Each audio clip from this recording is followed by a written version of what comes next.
समुद्री लुटेरों के राजा गोल्ड रोजर ने बहुत धन, प्रसिद्धि और शक्ति प्राप्त कर ली थी। मृत्युदंड से पहले उसने भीड़ को बताया कि उसने अपना सारा खजाना एक निश्चित स्थान पर छोड़ दिया है, जिसे पूरी दुनिया में छानने पर ही खोजा जा सकता है, जिससे दुनिया समुद्री लुटेरों के महान युग में प्रवेश कर गई। 11 साल बाद लाल बालों वाले समुद्री लुटेरे फुचिया गांव नामक एक छोटे से बंदरगाह गांव में आए। उनके वहां रहने के 1 साल बाद मंकी डी लफी नाम का एक युवा लड़का उनके जहाज पर आया और उसने अपनी बाईं आंख के नीचे अपना चेहरा घोंपकर यह साबित कर दिया कि वह उनके साथ शामिल होने के लिए काफी मजबूत है। इसके बाद समुद्री लुटेरे और लफी बार में गए, जहां समुद्री लुटेरे लफी के पागलपन के लिए शराब पी रहे थे। लफी ने कप्तान लाल बालों वाले शैंक्स को मनाने की कोशिश की, लेकिन शैंक्स ने लफी के बहुत छोटे होने और तैरने में असमर्थ होने के कारण धीरे से मना कर दिया। अचानक हिग्मा के नेतृत्व में पहाड़ी डाकुओं का एक समूह बार में घुस आया और शराब की मांग करने लगा। बारटेंडर मकिनो ने उन्हें बताया कि समुद्री लुटेरे सारा पानी पी चुके हैं, और जब शैंक्स ने हिग्मा को आखिरी बोतल दी तो उसने जवाब में बोतल शैंक्स के सिर पर फोड़ दी, क्योंकि उसके पेट पर 8 मिलियन का इनाम था। शैंक्स ने बस माफी मांगी और गंदगी साफ की, जिससे हिग्मा ने अपने गिरोह के साथ जाने से पहले कुछ और बर्तन तोड़ दिए। इसके बाद लाल बालों वाले समुद्री लुटेरे बस हंसे,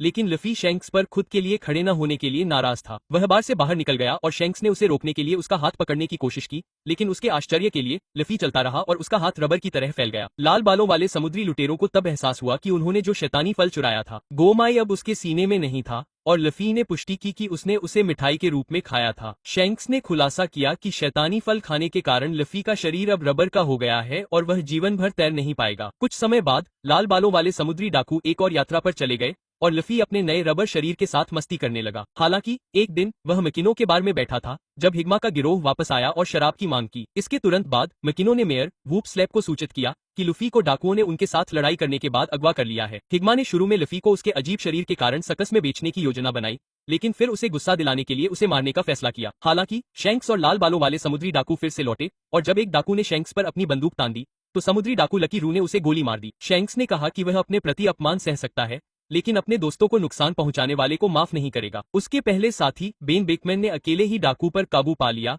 हालांकि हिग्मा स्मोक बम फेंककर लफी और टो के साथ भागने में सफल रहा। हिग्मा ने लफी को समुद्र में ले जाकर उसे डुबोने के लिए नाव से नीचे फेंक दिया, और जब लफी पानी में डूबने की कोशिश कर रहा था तभी लॉर्ड ऑफ द कोस्ट नामक एक समुद्री राजा हिग्मा को खाने के लिए आया। फिर वह लफी को खाने के लिए आगे बढ़ा, लेकिन शैंक्स ने ठीक समय पर आकर लफी को बचा लिया और उसे डराकर भगा दिया। शैंक्स खुश था कि लफी ठीक है, लेकिन लफी को इस बात का दुख था कि उसे बचाने के चक्कर में उसने अपना हाथ खो दिया। बाद में लाल बालों वाले समुद्री लुटेरे फुचिया गांव को हमेशा के लिए छोड़ने की तैयारी कर रहे थे। लफी ने फैसला किया था कि वह उनके साथ शामिल नहीं होगा, और उसने घोषणा की कि वह शैंक्स से ज्यादा ताकतवर एक दल बनाएगा, सबसे बड़ा खजाना खोजेगा और समुद्री लुटेरों का राजा बनेगा। लफी की बात मानते हुए शैंक्स ने उसे अपनी स्ट्रॉ हेड दे दी और कहा कि जब वह उससे आगे निकल जाएगा तो उसे वापस कर देना। जैसे ही लाल बालों वाले समुद्री लुटेरे रवाना हुए, शैंक्स और बेकमैन दोनों को उम्मीद थी कि लफी भविष्य में कुछ बड़ा करेगा। 10 साल बाद लफी एक छोटी नाव में अकेले ही समुद्र में उतरता है। तट का स्वामी उसके सामने आता है और वह तुरंत उसे गोगोनो पिस्तौल से मार गिराता है। वह अपनी भुजा आगे बढ़ाता है और एक लंबी दूरी का मुक्का मारता है। जैसे ही वह समुद्र में जाता है, लफी कम से कम 10 क्रू मेंबर्स को भर्ती करने, जॉली रोजर बनाने और समुद्री लुटेरों का राजा बनने की योजना बनाता है। लफी को समुद्र में एक बैरल में फेंक दिया जाता है। एक क्रूज शिप पर नाविक बैरल को वापस लाते हैं,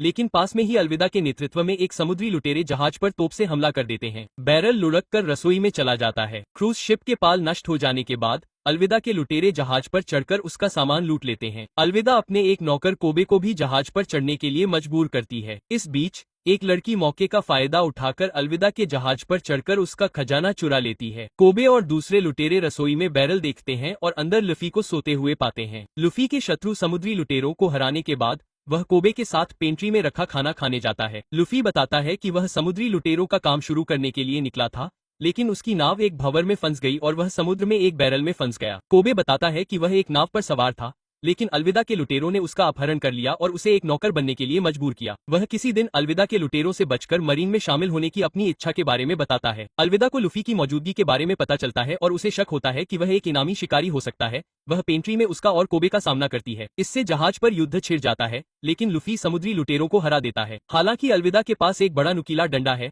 लेकिन उसके हमले बेअसर हो जाते हैं क्योंकि लफी ने एक शैतानी फल खा लिया है, जिससे उसे एक अलौकिक शक्ति मिलती है जो उसके शरीर को रबर जैसी बनाती है। गोगोनो पिस्टल अटैक का इस्तेमाल करते हुए लफी अलविदा को हरा देता है और उसे जहाज से समुद्र में उड़ा देता है। लड़ाई खत्म करने के बाद लफी कोबे के साथ डैमी में सवार होकर अपनी यात्रा जारी रखता है, जहां उसे एक महिला चोर की झलक मिलती है जो जहाज पर सवार थी। जहाज से अपनी नाव पर सवार होकर लफी ग्रैंड लाइन की ओर वन पीस खजाने की खोज में निकल पड़ती है, लेकिन सबसे पहले वह कुख्यात समुद्री लुटेरों के शिकारी रोनो जोरो को अपने दल में शामिल करना चाहती है। लफी और कोबे शेल टाउन पहुंचते हैं, जहां एक मरीन बेस है। वे अपने लक्ष्य रोरानो अजोरो को बेस पर सूली पर चढ़ा हुआ पाते हैं। एक छोटी लड़की रा जोरो को ओनगिरी देने के लिए बेस में घुसती है, लेकिन उसे हेल्पो नामक एक घमंडी व्यक्ति रोक लेता है जो ओनागिरी को नष्ट कर देता है। हालांकि बाद में जोरो मिट्टी से सने चावल खा जाता है। मरीन बेस के बाहर रा बताती है कि शहर एक अत्याचारी कैप्टन मॉर्गन द्वारा चलाया जाता था, जिसने अपने बेटे हेल्प मिप्पो को अपने नागरिकों के साथ दुर्व्यवहार करने की अनुमति दी थी। एक दिन हेल्प मिप्पो एक दुष्ट भेड़िए को बार में ले आया, जिसने ग्राहकों पर हमला किया और उनका खाना खा गया। जब जोरो ने हेल्पो पर उसकी क्रूरता के लिए हमला किया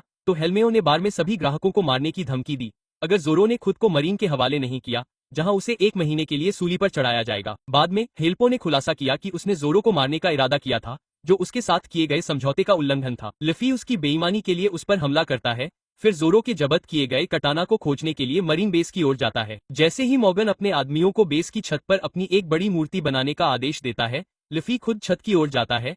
इस प्रक्रिया में गलती से मूर्ति को नष्ट कर देता है। लफी हेल्पो को पकड़कर भाग जाता है, इमारत की तलाशी लेता है और कटाना का पता लगाता है। इस बीच अलविदा समुद्री लुटेरों के जहाज को लूटने वाली लड़की भी मरीन बेस में घुसकर उसका सामान चुरा लेती है। इस बीच कोबे जोरो को क्रॉस से छुड़ाने की कोशिश करता है, लेकिन मॉर्गन उसे देख लेता है और अपने आदमियों को उन दोनों पर गोलियां चलाने का आदेश देता है। उन्हें लफी द्वारा रोका जाता है, जो अपने रबर के शरीर से गोलियों को हटा देता है। लफी कटाना को जोरो को लौटा देता है, जो खुद को मुक्त करने और मरीन के हमलों को पीछे हटाने के लिए उसका इस्तेमाल करता है। अगर वह बच जाता है तो वह लुफी के दल में शामिल होने के लिए तैयार हो जाता है। लुफी की शैतानी फल शक्ति और जोरो की 3 तलवारों की शैली के बावजूद मॉर्गन अपने आदमियों को उन पर हमला करने का आदेश देता है। ऑर्गन खुद अपने दाहिने हाथ में कुल्हाड़ी लेकर युद्ध में शामिल हो जाता है। लुफी के मॉर्गन पर हावी होने के बावजूद हेल्मेओ कोबे को बंधक बना लेता है और उसे गोली मारने की धमकी देता है। इस बीच जैसे ही लुफी का ध्यान भंग होता है, मॉर्गन पीछे से उस पर हमला करने की कोशिश करता है। लुफी हेल्मेओ के चेहरे पर मुक्का मारता है और जोरो मॉर्गन को नीचे गिरा देता है, जिससे वह लुफी को नुकसान नहीं पहुंचा पाता। मरीन, जो मॉर्गन के कई बार ताकत के दुरुपयोग के बारे में जानते थे,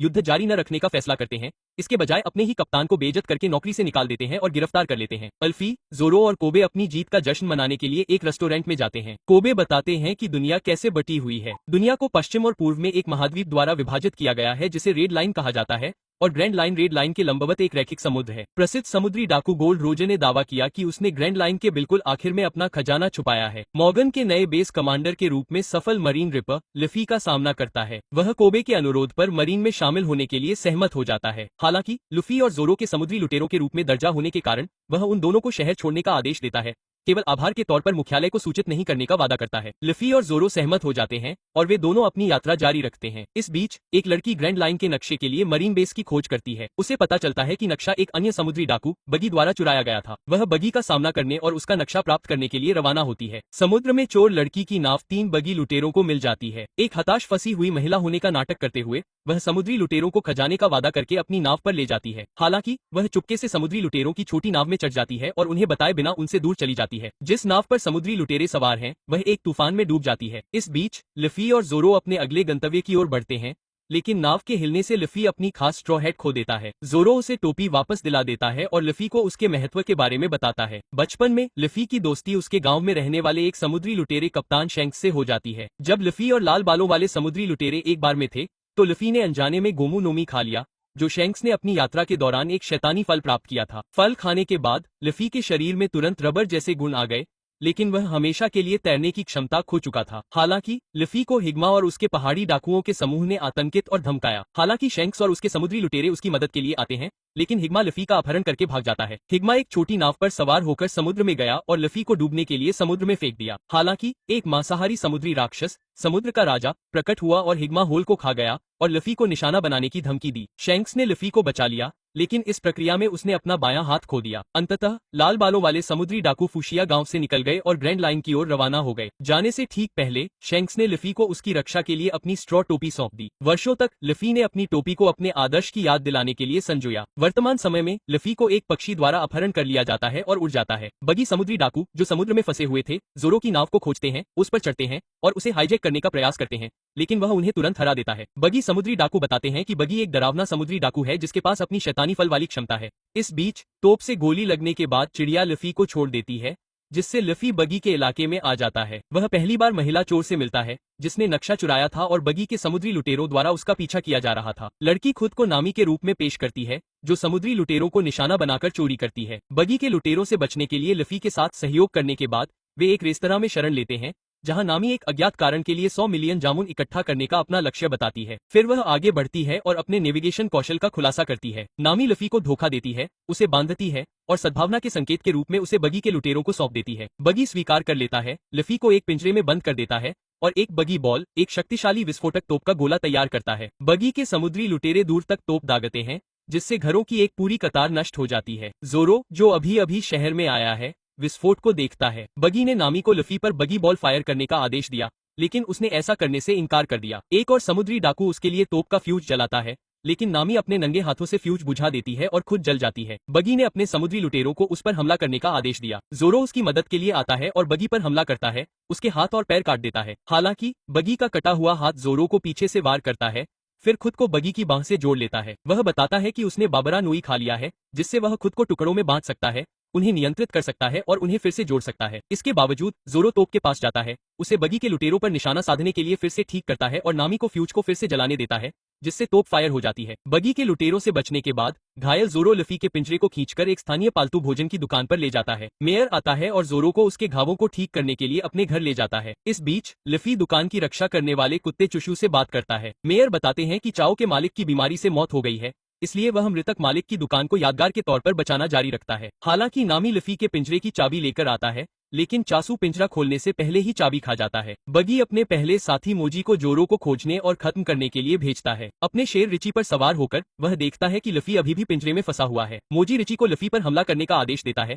अनजाने में उसका पिंजरा नष्ट हो जाता है और वह आजाद हो जाता है। फिर वह लफी को एक घर में ले जाता है जिससे वह तबाह हो जाता है। रिची खाने के लिए दुकान पर हमला करता है और उसे जला देता है जबकि चासू दुकान को बचाने के लिए व्यर्थ संघर्ष करता है। मोजी की हरकतों को देखकर लफी कैओस की मदद के लिए आता है। रिची और मोजी दोनों को हराने से पहले कुत्ते को आग से बचाए गए पालतू भोजन का एक डिब्बा देता है। मोजी अपनी हार की रिपोर्ट करने के लिए बगी के पास लौटता है। बदला लेने के लिए बगी ने शहर में बगी बॉल फेंकी जिससे मेयर का घर तबाह हो गया और जोरो भी उसमें मौजूद था। हालांकि इस धमाके में जोरो को कोई नुकसान नहीं पहुंचा लेकिन मेयर ने बगी के शहर पर हमले का विरोध करने का फैसला किया। नेमी, लफी और जोरो के साथ मिलकर बूडल को बगी से लड़ने में मदद करने के लिए तैयार हो जाता है। लफी बूडल को बेहोश कर देता है ताकि वह युद्ध में खुद को और घायल न कर ले। बगी उन लोगों पर बगी बॉल फेंकता है लेकिन लफी अपने रबर बॉडी से तोप के गोले को हटा देता है और वह बगी के समुद्री लुटेरों पर वापस चला जाता है। बगी के आदमी इस हमले में तबाह हो जाते हैं सिवाय खुद बगी के, जिसने अपने अधीनस्थों को मानव ढाल के रूप में इस्तेमाल किया था, और उसके चीफ ऑफ स्टाफ और एक्रोबेट कबाजी, जिसने रिची को ढाल के रूप में इस्तेमाल किया था। कबाजी बगी की ओर से समूह से युद्ध करने की पेशकश करता है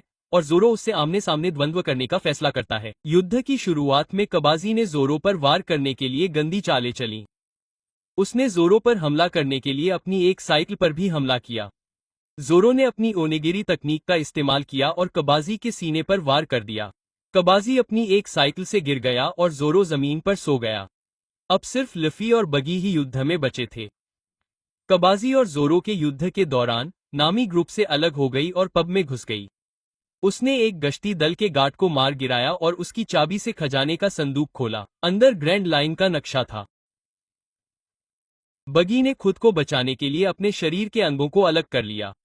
बगी लफी की स्ट्रॉ हेड को नुकसान पहुंचाने में कामयाब हो गया। बगी ने 3 चाकुओं से उसकी हेड को छेद दिया जिससे लफी और भी ज्यादा क्रोधित हो गया। जब लफी ने बगी को टोपी का महत्व बताया तो बगी ने खुलासा किया कि वह शैंक्स के प्रति बहुत गहरी नाराजगी रखता है और उसके नाम को कोसता है। बगी ने शैंक्स के साथ अपने रिश्ते का खुलासा किया कि वे दोनों एक समुद्री डाकू दल के लिए काम करने वाले प्रशिक्षु थे। जब समुद्री डाकू एक जहाज को लूट रहे थे तो बगी को एक मूल्यवान खजाने का नक्शा मिला और उसने उसे अपने पास रख लिया। बाद में उसे शैंक्स से पता चला कि समुद्री लुटेरों ने जहाज से एक शैतानी फल भी लूटा है। बगी ने फल चुराने, चालक दल से भागने और फल और नक्शे दोनों को बेचने की योजना बनाई। बगी ने समुद्री लुटेरों के सामने नकली शैतानी फल खा लिया जबकि असली उसने अपने पास रख लिया। हालांकि फल लेकर जाने से ठीक पहले उसे शैंक्स ने पकड़ लिया जिससे वह गलती से फल खा गया। बगी ने खजाने का नक्शा भी खो दिया क्योंकि हवा ने नक्शा समुद्र में उड़ा दिया। बगी, जिसने हमेशा के लिए तैरने की क्षमता खो दी, नक्शा वापस पाने में असमर्थ था जिससे समुद्री लुटेरों से अलग होने की उसकी योजना विफल हो गई और अपने दल के साथ उसे अपने दल को शुरू करने के लिए आवश्यक धन इकट्ठा करने के लिए 10 साल और इंतजार करना होगा। वर्तमान समय में बगी ने नामी को अपने खजाने के साथ भागने की कोशिश करते हुए देखा। बाबरा फेस्टिवल का उपयोग करते हुए बगी ने खुद को कई टुकड़ों में विभाजित कर लिया और अपने चोरी हुए खजाने को जब्त करने का प्रयास किया। हालांकि लफी उसकी सहायता के लिए आती है और उसे मार गिराती है। बगी खुद को फिर से इकट्ठा करने का प्रयास करता है, लेकिन नामी उसके शरीर के कई हिस्सों को रस्सी से बांध देती है, जिससे बगी बहुत छोटा हो जाता है। लफी फिर कमजोर बगी पर गो नवाजुका से हमला करता है, जिससे वह हवा में उड़ जाता है और शहर से बाहर चला जाता है। नामी ने लफी को ग्रैंड लाइन का नक्शा दिया, जबकि बगी के बाकी खजाने उसके पास हैं। वह बेलीच को प्राप्त करने के अवसर के रूप में चालक दल के साथ अस्थायी रूप से यात्रा करने के लिए सहमत हो जाती है। इस बीच ऑरेंज टाउन के नागरिक, जो बगी के आक्रमण के कारण बाहरी इलाकों में चले गए थे, अपने मेयर की सुरक्षा के लिए चिंतित हो जाते हैं और शहर लौटने का फैसला करते हैं। हालांकि शहर में सिर्फ यही समुद्री लुटेरे बचे थे, इसलिए उन्हें शहर के विनाश के लिए गलत तरीके से दोषी ठहराया जाता है। लफी गुस्से में नागरिकों से भाग जाता है। कैओस चू दल के असली इरादों को जानता है, भीड़ को रोकता है, जिससे वे भागने के लिए घाट की ओर बढ़ जाते हैं। शहर में वापस आकर बूडल जागता है और पाता है कि छोटी गाड़ी वाले समुद्री लुटेरों को शहर से सफलतापूर्वक खदेड़ दिया गया है। वह दल के जाने से पहले घाट पर जाकर उनका शुक्रिया अदा करता है। नामी को यह देखकर डर लगता है कि लफी अपने खजाने को वहीं छोड़ जाती है ताकि नागरिक शहर की मरम्मत के लिए पैसे जुटा सकें। दल के पास ग्रैंड लाइन के लिए पर्याप्त जहाज नहीं है, इसलिए वे बेहतर जहाज की तलाश में दक्षिण में एक छोटे से द्वीप सिर्फ विलेज में रुकने का फैसला करते हैं। सिर्फ विलेज में नगर के शरारती व्यक्ति नगर के लोगों को ये सोचकर बेवकूफ बनाते हैं कि समुद्री लुटेरे गांव पर हमला करने आए हैं। नगर के लोग उसे शहर से बाहर खदेड़ देते हैं। हालांकि एक बच्चा और यूएसए के नकली समुद्री लुटेरे दल उसे बताते हैं कि समुद्री लुटेरे सचमुच द्वीप पर आ गए हैं। यूएसए के समुद्री लुटेरे दल का सामना करने तट पर जाते हैं। असोप उन्हें द्वीप से डराने और भगाने की कोशिश करता है,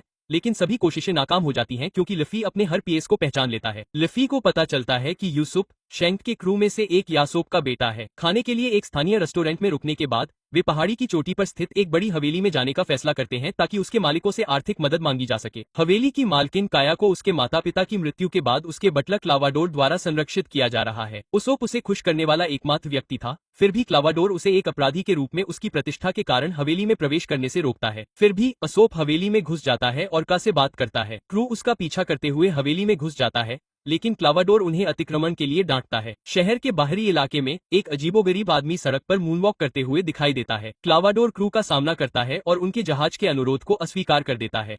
वह यूसुफ को उसके समुद्री लुटेरे पिता के लिए अपमानित करता है और उसे एक क्रूर और नीच अपराधी कहता है। यूसुफ गुस्से में क्लावडोर पर हमला करता है। जवाब में क्लावडोर यूसुफ और उसके साथियों को घर से निकाल देता है और उन्हें फिर कभी वापस न आने का आदेश देता है। का अपने बेडरूम में रोती रहती है और क्लावडोर उसे सांत्वना देने आता है। वह अपने अतीत और उसे बचाने के पीछे के कारण के बारे में बताता है। जिस जहाज पर वह काम कर रहा था, उससे निकाले जाने के बाद उसे सिर्फ गाँव में अकेला छोड़ दिया गया था। का के पिता ने उसे अपनी हवेली में स्वीकार कर लिया और खुद को काया के परिवार की सेवा में समर्पित कर दिया। काया के माता पिता के निधन के बाद क्लावडोर ने उसका संरक्षक बनने और उसे नुकसान से बचाने का फैसला किया, जिसमें यूसुफ भी शामिल था, जिसे वह उस पर बुरा प्रभाव डालता मानता था। का क्लाडोर को उसके कठोर व्यवहार के लिए माफ कर देता है। जोरो और नामी बच्चों के साथ शहर के बाहरी इलाके में रहते हैं। बच्चों में से एक को चांद पर चलने वाले अजीब आदमी का पता चलता है और वह दूसरों को सचेत करता है। वह आदमी खुद को सम्मोहन करने वाला बताता है। वह बच्चों को एक डोरी पर चक्रम बांधकर सम्मोहित करता है, जिससे बच्चे सो जाते हैं। हालांकि वह गलती से खुद को सम्मोहित कर लेता है,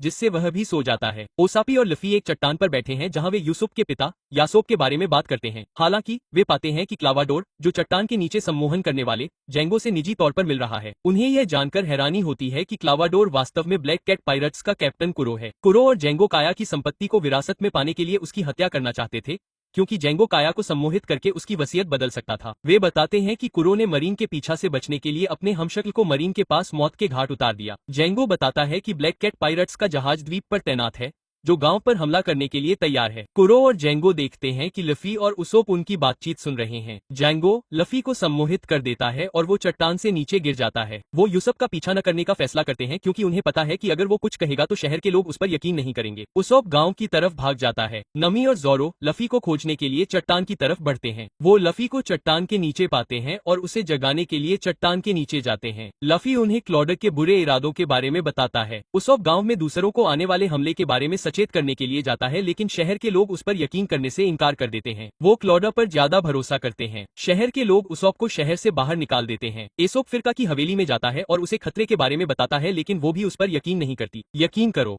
यह एक बहुत ही क्रूर मजाक है। असोका को इमारत से बाहर निकालने की कोशिश करता है, लेकिन हवेली के गार्ड उसका सामना करते हैं। हालांकि उसोप गार्ड से लड़ता है, लेकिन का जाने से मना कर देता है और यूसो के चेहरे पर वार करता है। काया के बटलर में से एक, मैरी, यूसो के हाथ में गोली मार देती है और शहर के लोग उसका पीछा करते रहते हैं। इस बीच कुरो द्वीप पर तैनात अपने जहाज पर अपने दल से मिलता है। वह उन्हें अगले दिन पूरे गांव को नष्ट करने का आदेश देता है। दल, यूसो और बच्चे गांव के बाहरी इलाके में मिलते हैं। बच्चे यूसो पर झूठ बोलने के लिए अपनी निराशा व्यक्त करते हैं। दल यूसो के साथ मिलकर सिर्फ गाँव को ब्लैक कैट समुद्री लुटेरों से बचाने के लिए लड़ने के लिए सहमत हो जाता है। दल आने वाले हमले के लिए तैयार हो जाता है। चूंकि गाँव में जाने का एकमात्र प्रवेश द्वीप के दक्षिण छोर पर एक ढलान वाला रास्ता है, इसलिए वे ब्लैक कैट समुद्री लुटेरों को अंदर आने से रोकने के लिए रास्ते पर पहरा देते हैं। वे ढलान को फिसलन भरे तेल से ढक देते हैं ताकि वे रास्ते पर न चल सकें। कुरो क्लेहाडोर के भेष में काया के घर लौटता है, जहां काया सो चुकी होती है और अपने कामों में मशगूल रहती है। कुरोको का द्वारा दिया गया एक तोहफा मिलता है, एक चश्मा जो खास तौर पर उसके लिए बनाया गया था ताकि वो उसकी नाक से फिसले नहीं। कुरो चश्मे को नष्ट कर देता है और मैरी के सामने अपनी असलियत उजागर कर देता है। उसकी उंगलियों में बिल्ली के पंजों जैसे लंबे ब्लेड लगे होते हैं। वह मैरी को काट देता है और फिर काया के बेडरूम में जाकर उसे सोता हुआ देखता है। अर्निंग आता है और योजना के अनुसार जैंगो के नेतृत्व में ब्लैक कैट समुद्री लुटेरे द्वीप पर पहुंचते हैं। हालांकि उसोप भूल जाता है कि गांव में जाने के लिए द्वीप के उत्तरी छोर पर एक और प्रवेश द्वार है जिसका उपयोग ब्लैक कैट समुद्री लुटेरे करने वाले हैं। नमी, लफी और उसोप उत्तरी छोर की ओर भागते हैं, जबकि जोरो दक्षिणी प्रवेश द्वार की फिसलन भरी ढलान में फंस जाता है। जैसे ही जोरो ढलान पर चढ़ने के लिए संघर्ष करता रहता है, लफी उत्तरी तट पर पहुंचने की कोशिश में रास्ता भटक जाता है। उत्तरी छोर पर पहुंचकर और अपनी गुलेल से यूसोप ने ब्लैक कैट समुद्री लुटेरों पर हमला कर दिया। ओसोप ने क्रूज शिप पर मौजूद खजाने का इस्तेमाल करके समुद्री लुटेरों को भगाने की कोशिश की, लेकिन नामी वहां पहुंच गई और उन्हें रोक दिया। बिना रुके काले लुटेरे द्वीप पर आगे बढ़ते रहे और नामी और उसोप उन्हें रोक नहीं पाए। हालांकि लफी और जोरो उन्हें रोकने के लिए ठीक समय पर पहुंच गए। कुरो ने देखा कि उसके दल को गांव में आने में देर हो रही है। वह खुद उत्तरी तट पर जाने का फैसला करता है और कसम खाता है कि अगर उसकी योजना गलत हुई तो वह अपने पूरे दल को मार डालेगा। बच्चे काया की हवेली में घुसने की कोशिश करते हैं, लेकिन उसोप का गुप्त प्रवेश द्वार बंद था और वे गेट पर नहीं चढ़ सकते। हवेली के अंदर काया अपने बेडरूम से बाहर निकलती है और फर्श पर घायल मैरी को पाती है। मैरी ने खुलासा किया कि उसोप सच कह रहा था और क्लावाडोर वास्तव में एक समुद्री डाकू था जो काया को उसके परिवार की संपत्ति के लिए मारने की कोशिश कर रहा था। ब्लैक कैट समुद्री लुटेरों के लफी और जोरो से लड़ने में असमर्थ होने पर जैंगो उन्हें सम्मोहित करके उनकी ताकत बढ़ाता है। सम्मोहित किए गए नए लड़ाके पहले से कहीं ज्यादा ताकतवर हो जाते हैं और एक ही मुक्के से चट्टानों को तोड़ देते हैं। हालांकि जैंगो गलती से लफी को सम्मोहित कर लेता है, जो अपनी बढ़ी हुई ताकत से ब्लैक कैट लुटेरों को हरा देता है।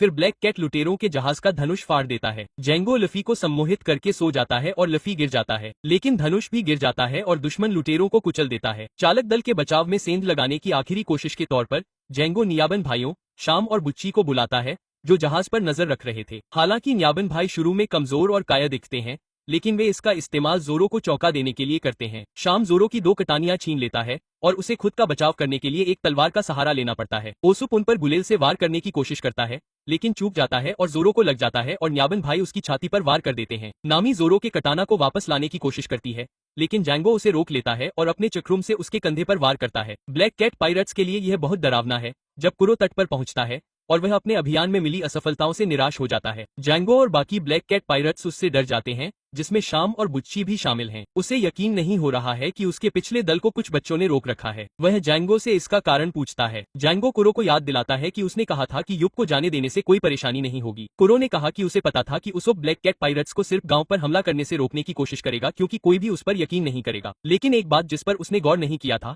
वह थी उसके दल की कमजोरी। इस बात से शाम और बुच्ची बहुत नाराज हो जाते हैं। उन्होंने कुरो को एक ताकतवर हत्यारा माना और कहा कि वे जहाज डुबो रहे थे और समुद्री लुटेरों को हरा रहे थे, जबकि कुरो अच्छा जीवन जी रहा था। उन्होंने उस पर कमजोर होने का आरोप लगाया। वे उसे मारने के इरादे से सीधे उसके पास पहुंचे। जैंगो ने उन्हें चेतावनी देने की कोशिश की, लेकिन कोई फायदा नहीं हुआ। इससे पहले कि वे उस पर वार कर पाते, वह अचानक गायब हो गया और कुछ देर बाद अपने हाथों में बिल्ली के पंजे वाले दस्ताने पहने उनके पीछे फिर से प्रकट हो गया। ये देखकर जोरो भी हैरान रह गया। उन्होंने उस पर फिर से हमला करने की कोशिश की, लेकिन वह एक बार फिर गायब हो गया। जैंगो ने इस चाल को कुरो के ट्रेडमार्क हमले नुकियाशी तकनीक के रूप में पहचाना। वह फिर से शाम और बुच्सीसीआई के पीछे अपने पंजे जैसे चाकू ताने हुए दिखाई दिया। यहाँ तक कि नमी भी इससे प्रभावित हुआ, क्योंकि इनायाबन भाइयों ने जोरो को लगभग हरा ही दिया था। यह खामोश तकनीक इतनी शक्तिशाली है कि 50 हत्यारों का एक समूह भी कुरो को नहीं रोक सकता। जैंगो जानता था कि वह इस हमले में हारा नहीं है। वैसे वह हमेशा से जानता था कि वह इस हमले में सफल रहा है। अपने चश्मे को उठाकर देखा ताकि उसके कैटक्लाव ग्लव्स कट न जाएं। नेमी अपने घाव के बावजूद उठ खड़ी हुई। कुरो ने अपने क्रू को जोरो को मारने के लिए 5 मिनट दिए, नहीं तो वो उन सभी को मार देगा। शाम और बुच्ची सीधे जोरो को मारने जाते हैं। जैंगो उन्हें रोकने के लिए कहता है। नेमी सीधे जोरो को 2 तलवारें फेंकता है। तलवारबाज उन्हें पाने में कामयाब हो जाते हैं। हालांकि नेमी द्वारा बिना किसी सम्मान के उसकी तलवारों को फेंकने से थोड़ा परेशान जोरो उसे अपनी तलवारें वापस देने के लिए धन्यवाद देता है और टोरुगरी तकनीक का इस्तेमाल करके नाबेन भाइयों को हरा देता है। कुरो अभी भी मिनट गिन रहा है। योप और ब्लैक कैट पायरेट्स तलवारबाज के हमले से हैरान हैं। यहाँ तक कि जैंगो भी इससे हैरान है। जोरो ने कुरो से कहा कि पूर्व कप्तान 5 मिनट से भी कम समय में हार जाएगा। कुरो थोड़ा प्रभावित होता है। बुच्ची अभी भी होश में है और जैंगो से उसे सम्मोहित करने के लिए कहता है ताकि वह जोरो को हराने के लिए पर्याप्त मजबूत हो जाए। जैंगो ऐसा करने में कामयाब हो जाता है और जोरो क्यूरो से लड़ने से पहले बच्ची से निपटने का फैसला करता है। सम्मोहित होने के बाद बुच्ची पहले से भी ज्यादा मजबूत और क्रूर हो जाता है। उसकी मांसपेशियां भी आकार में बढ़ जाती हैं। यह देखकर जोरो हैरान हो जाता है, लेकिन वह अपने आप को फिर से शांत करने में कामयाब हो जाता है और उससे लड़ने का फैसला करता है चाहे कुछ भी हो जाए। इस बीच नमी बेजन ब्लैक के पुतले के नीचे सो रहे लफी को जगाने जाती है। वह उसके सिर पर अपना पैर दबाकर उसे जगाने में कामयाब हो जाती है। लफी ठीक समय पर जाग जाता है और जैंगो के पेंडुलम को नमी को अपने नंगे दांतों से मारने से रोक लेता है। नमी से लोगों को जगाने के तरीके पर बहस करते हुए नमी को पता चलता है कि जैंगो के पेंडुलम का इस्तेमाल हथियार के रूप में भी किया जाता है। ब्लैक कैट समुद्री लुटेरों को लगता है कि लफी और जोरो को हराना असंभव होगा क्योंकि वे बहुत मजबूत दिखाई देते हैं। लफी को जगाने के बाद नमी थोड़ी देर के लिए बेहोश हो जाता है। लफी नामी के घाव को देखता है। नामी लफी को गांव और उसके खजाने के लिए लड़ने के लिए कहता है और लफी मान जाता है। लुफी से डरकर समुद्री लुटेरे भाग जाते हैं। बुच्ची जोरो से लड़ता है, वहीं जैंगो लुफी से निपटता है। कुरो कहता है कि समय पूरा हो गया है और वह उत्तरी ढलान पर मौजूद सभी लोगों को मार डालेगा। वह इस बात से भी हैरान है कि लुफी चट्टान से गिरने के बाद भी बच गया क्योंकि उसे लगा था कि गिरने से उसकी मौत हो जाती। कुरो किसी को मार पाता इससे पहले ही काया आ जाती है और उससे रुकने की विनती करती है। कुरो के हमला करने से पहले ही उसोप उसे बचाने में कामयाब हो जाता है। उसने हमसे कहा कि वह उसे बचाते हुए घायल होते नहीं देख सकती। फिर वह कुरो से कहती है कि वह उसकी दौलत ले सकता है और गांव छोड़कर जा सकता है। कुरोका से कहता है कि उसे उसकी दौलत से ज्यादा शांति चाहिए। उसने कहा कि उसकी विनती के बावजूद ब्लैक कैट लुटेरे सिर्फ गांव पर हमला करेंगे और उसे मार डालेंगे। फिर उसने अपने कोट से बंदूक निकाली और कुरो पर तान दी। वह उसे जान से मारने की धमकी देती है अगर कुरो और ब्लैक कैट लुटेरे तुरंत द्वीप नहीं छोड़ते। कुरो पिछले 3 सालों के बारे में बात करके अपनी सतर्कता कम करने में कामयाब हो जाता है। उसने यह भी कहा कि उसके साथ 3 साल बिताना उसके समुद्री डाकू होने के गौरव का अपमान था। वह उससे बंदूक छीनकर जमीन पर फेंक देता है। वह बंदूक उठाकर कुरो को मारने की कोशिश करता है, लेकिन कुरो अपनी नुकाशी का इस्तेमाल करके झूठे के पीछे बिल्ली के पंजे वाले दस्ताने पहनकर फिर से प्रकट हो जाता है। वह उसे मारने की कोशिश करता है ताकि उसे मुक्का मारने का बदला चुका सके, लेकिन लफी ने उसकी कोशिशों को रोक दिया, जिसने उसे गोमुनो पिस्तौल दी, जिससे वह जमीन पर गिर गया। लफी कसम खाता है कि कुरो का दिन खराब होगा क्योंकि उसे मुक्का मारना पसंद नहीं है। जैसे ही उसोप समुद्री डाकू उसकी मदद के लिए आते हैं और कुरो को पीटते हैं क्योंकि वह गिर जाता है, लेकिन कुरो उठता है और यूसो को जमीन पर पटक देता है। अब यह जानते हुए कि उसके प्रतिद्वंद्वी के पास शैतानी फल की क्षमता है, वह व्यक्तिगत रूप से लफी पर ध्यान केंद्रित करने का फैसला करता है और जैंगो को का पीछा करने और उसे मारने का आदेश देता है। हालांकि अब वह अक्षम है और लड़ने में सक्षम नहीं है।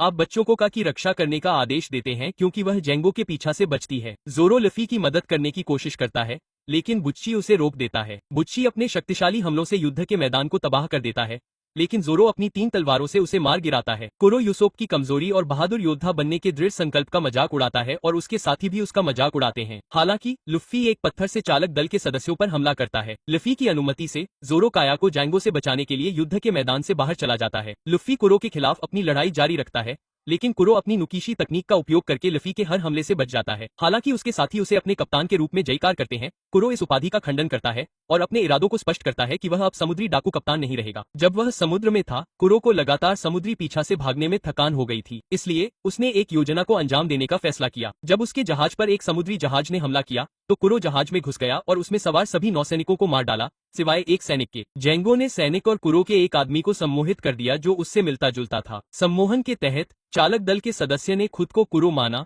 और सैनिक ने उसे मरीन में बदल दिया, यह मानते हुए कि वह खुद कुरो है। मरीन ने उसे गिरफ्तार कर लिया और मार डाला। कुरो अब अधिक शांतिपूर्ण जीवन जीने के लिए स्वतंत्र था। अब उसे केवल से विरासत में मिले पैसे की आवश्यकता थी। वर्तमान समय में कुरो लफी के साथ अपनी लड़ाई फिर से शुरू करता है। पहले वाले बोल्डर का उपयोग करके लफी कुरो के दाहिने दस्ताने पर लगे सभी ब्लेड को तोड़ने में कामयाब हो जाता है। लफी ने घोषणा की कि कुरो समुद्री डकैती से संन्यास लेना चाहता था, लेकिन उसकी महत्वाकांक्षा अधिक थी। बच्चे कैया को जंगल में ले जाते हैं, जबकि वे जैंगो और जोरो से छिपते हैं और समूह का पता लगाने का प्रयास करते हैं। हालांकि का बीमार हो जाता है और अब वह भाग नहीं सकता। बच्चे उस पर घात लगाने का प्रयास करते हैं, अपने हथियार और गिरते हुए लॉक को सरेंडर कर देते हैं, लेकिन यह कोशिश नाकाम हो जाती है क्योंकि जैंगो पर हमले का कोई असर नहीं होता। जैंगो द्वारा बच्चों को जान से मारने की धमकी देने के बाद किया वसीयत पर हस्ताक्षर करने के लिए तैयार हो जाती है और बदले में बच्चों को छोड़ देती है। हालांकि जैंगो को मारने से पहले जोरो और उसोप उसे ढूंढ लेते हैं और उसकी मदद के लिए पहुंच जाते हैं। उत्तरी तट पर क्यूरो अपने पूरे दल को मारने का इरादा जाहिर करता है ताकि भविष्य में कोई भी उसे बेनकाब न कर सके। उसकी सामान्य नुकीशी तकनीक लफी के हमलों के आगे नाकाम हो जाती है, इसलिए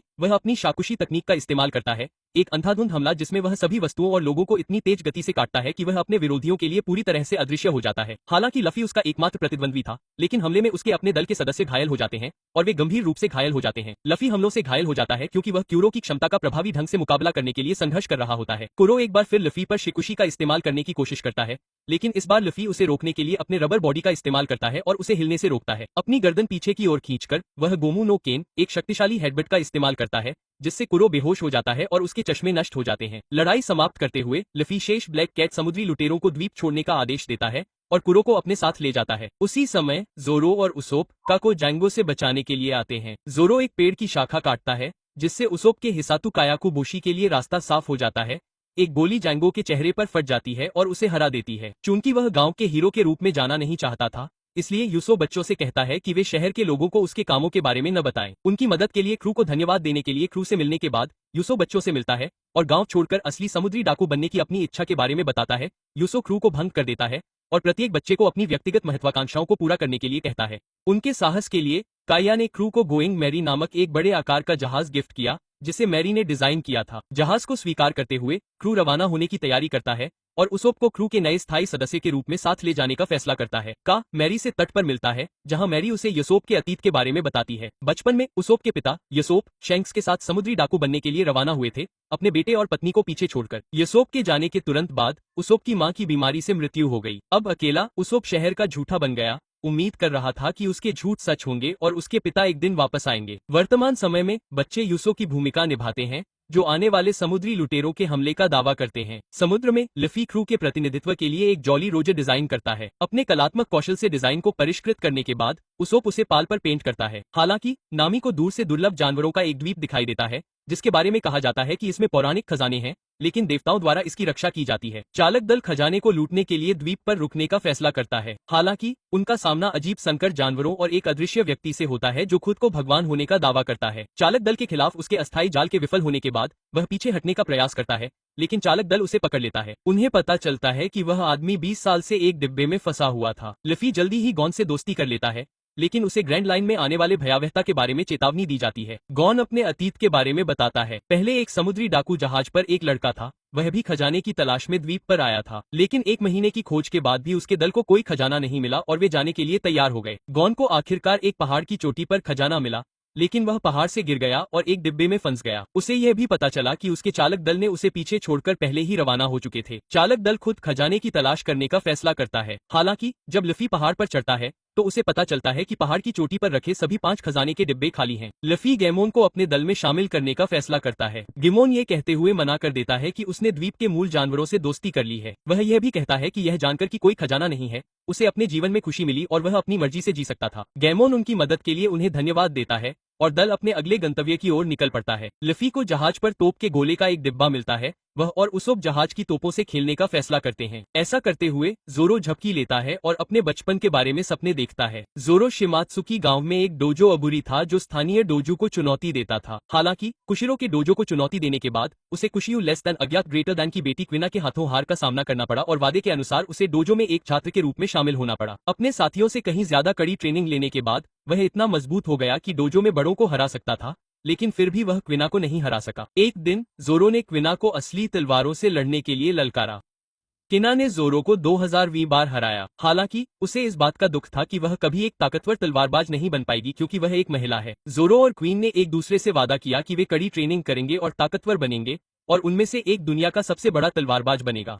दोनों ने अपने वादे पूरे किए और अपनी ट्रेनिंग बढ़ाई, लेकिन क्वीन सीढ़ियों से गिर गई। क्वीन की मौत के बाद जोरो ने फैसला किया कि उसे अपने वादे का सम्मान करने के लिए दुनिया का सबसे बड़ा तलवारबाज बनना होगा। पुश हीरो ने जोरो को रानी की बेशकीमती विरासत कटाना वर्ड इकिमोनजी उसके प्रशिक्षण को आगे बढ़ाने के लिए सौंप दिया। जोरो ने डोजो छोड़ने से पहले 8 साल तक और प्रशिक्षण लिया और समुद्री डाकू शिकारी बन गया। वर्तमान समय में लफी दूर एक चट्टान पर तोप चलाता है। फिर वे रसोई में जाते हैं, लेकिन वे खुद को जोरो के पुराने दोस्त जॉनी द्वारा हमला करते हुए पाते हैं। जॉनी ने चालक दल पर अपने दोस्त को मारने का प्रयास करने का आरोप लगाया। जॉनी ने बताया कि उसके इनाम के शिकार साथी योसाकू के एक अज्ञात बीमारी से बीमार पड़ने के बाद वे एक चट्टान पर रुके थे ताकि योसाकू आराम कर सके। हालांकि चट्टान को लफी की तोप से निशाना बनाया गया था, जिसे उसने जानबूझकर हमला माना था। चालक दल बीमार योसाकू को जहाज पर ले जाता है और नामी उसे स्कवी रोग का निदान करता है, जो विटामिन सी की कमी के कारण होता है। नींबू का रस देकर उसकी बीमारी का इलाज करने के बाद वे उसे आराम करने के लिए अंदर ले आते हैं। चालक दल तय करता है कि उन्हें अपने आहार की जरूरतों को पूरा करने के लिए खाना पकाने में विशेषज्ञता रखने वाले चालक दल के सदस्य की आवश्यकता है। वे बैरिटी नामक एक जहाज और समुद्र में चलने वाले रेस्टोरेंट में रुकने का फैसला करते हैं। हालांकि वे उसी समय पहुंचते हैं जब मरीन लेफ्टिनेंट फुलबॉडी डेट के लिए रेस्टोरेंट में आता है, लेकिन अपने आदमियों को क्रूज शिप को नष्ट करने का आदेश देता है। लफी अपने रबर बॉडी से उनके तोप के गोले को हटा देता है, लेकिन इससे तोप का गोला बैरेट की छत पर जा गिरता है, जिससे छत में एक बड़ा छेद हो जाता है और मुख्य शेफ जेफ घायल हो जाता है। क्योंकि लफी के पास मरम्मत के लिए पैसे नहीं थे, जे उसे इस घटना की भरपाई के लिए पूरे 1 साल तक एक नौकरानी के रूप में काम करने के लिए मजबूर करता है और वह लफी से बातचीत करने से इनकार कर देता है। इस बीच फुल बड़ी रेस्टोरेंट के शेफ सेंजी से बहस में पड़ जाता है। बहस बढ़ने के बाद शेफ सेंजी उसके सूप में मक्खी डालने की कोशिश करता है। फुल बड़ी टेबल को तोड़ देता है, जिससे सूप जमीन पर गिर जाता है क्योंकि उसने खाना बर्बाद कर दिया था। सेंजी फुल बड़ी को अपने पैरों से मारता है, जिससे क्रू के अन्य सदस्य रेस्टोरेंट में घुस जाते हैं और तेज आवाजों की जांच करते हैं। बैरेट की पेटिसिया पैटी फुलबॉडी के साथ हुई हिंसा के लिए सेंजी को फटकार लगाती है। जी लफी को ऊपर से नीचे डाइनिंग एरिया में गिरा देता है। जी पैटी और सेंजी के बीच बहस होती रहती है। फुलबॉडी भागने की कोशिश करता है, लेकिन उसके क्रू द्वारा उसे बताया जाता है कि ईस्ट ब्लू का सबसे खूंखार समुद्री डाकू डॉन कई दिनों से भूखा होने के बावजूद उनकी गिरफ्त से भाग निकला है।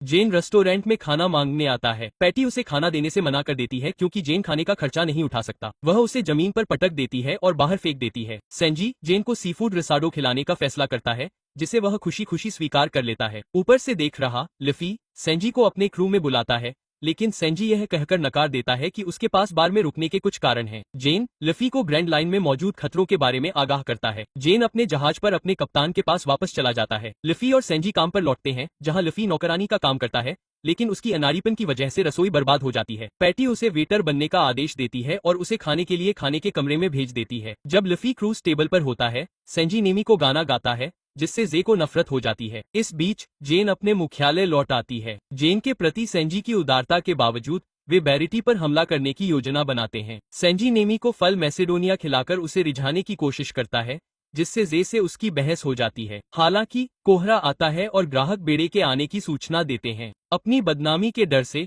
ग्राहक तुरंत रेस्टोरेंट से भाग जाते हैं। जेन के साथ बैरिटी में प्रवेश करता है, भोजन के लिए भीख मांगता है और वादा करता है कि अगर उसे खाना मिला तो वह जहाज पर हमला नहीं करेगा। पैटी और अन्य कर्मचारियों की इच्छा के विरुद्ध सेंजी उसे एक कटोरी चावल देकर खाना खिलाने के लिए तैयार हो जाता है। वह भूख से खाना खाता है, लेकिन अपनी प्रतिष्ठा के प्रति सच्चे रहते हुए जैसे ही वह अपना खाना खत्म करता है, वह बैरिटी पर हमला कर देता है। जहाज को नुकसान पहुंचा है और 100 लोग भूखे मर रहे हैं। वह कर्मचारियों से कहता है कि वे उसके सभी क्रू मेंबर्स को खाना खिलाएं और फिर बैरिटी को खाली कर दे ताकि वह जहाज अपने पास रख सके। सेंजी उसकी मांग पूरी करने की कोशिश करता है, लेकिन दूसरे कर्मचारी उसे रोकते हैं और जहाज छोड़ने से मना कर देते हैं। पैटी उसे शौकुतारी मीटबॉल से मारती है, लेकिन उसके सुनहरे कवच पर कोई असर नहीं पड़ता। जवाब में कवच से बंदूक की नली निकलती है और वह रसोई के कर्मचारियों पर गोलियां चलाता है। इस बिंदु पर जी अपने क्रू मेंबर्स के लिए खाना देने के लिए तैयार हो जाता है। जी ग्रैंड लाइन में अपनी असफल एंट्री के लिए उसकी आलोचना करता है। जी को पता चलता है कि वह एक पूर्व समुद्री डाकू है जो केवल अपने पैरों से लड़ता है, लेकिन उसने कहा कि उसने अपना एक पैर खोने के बाद समुद्री डकैती से संन्यास ले लिया है, यह मानते हुए कि उसके पास ग्रैंड लाइन को पार करने के लिए आवश्यक ज्ञान की कमी है।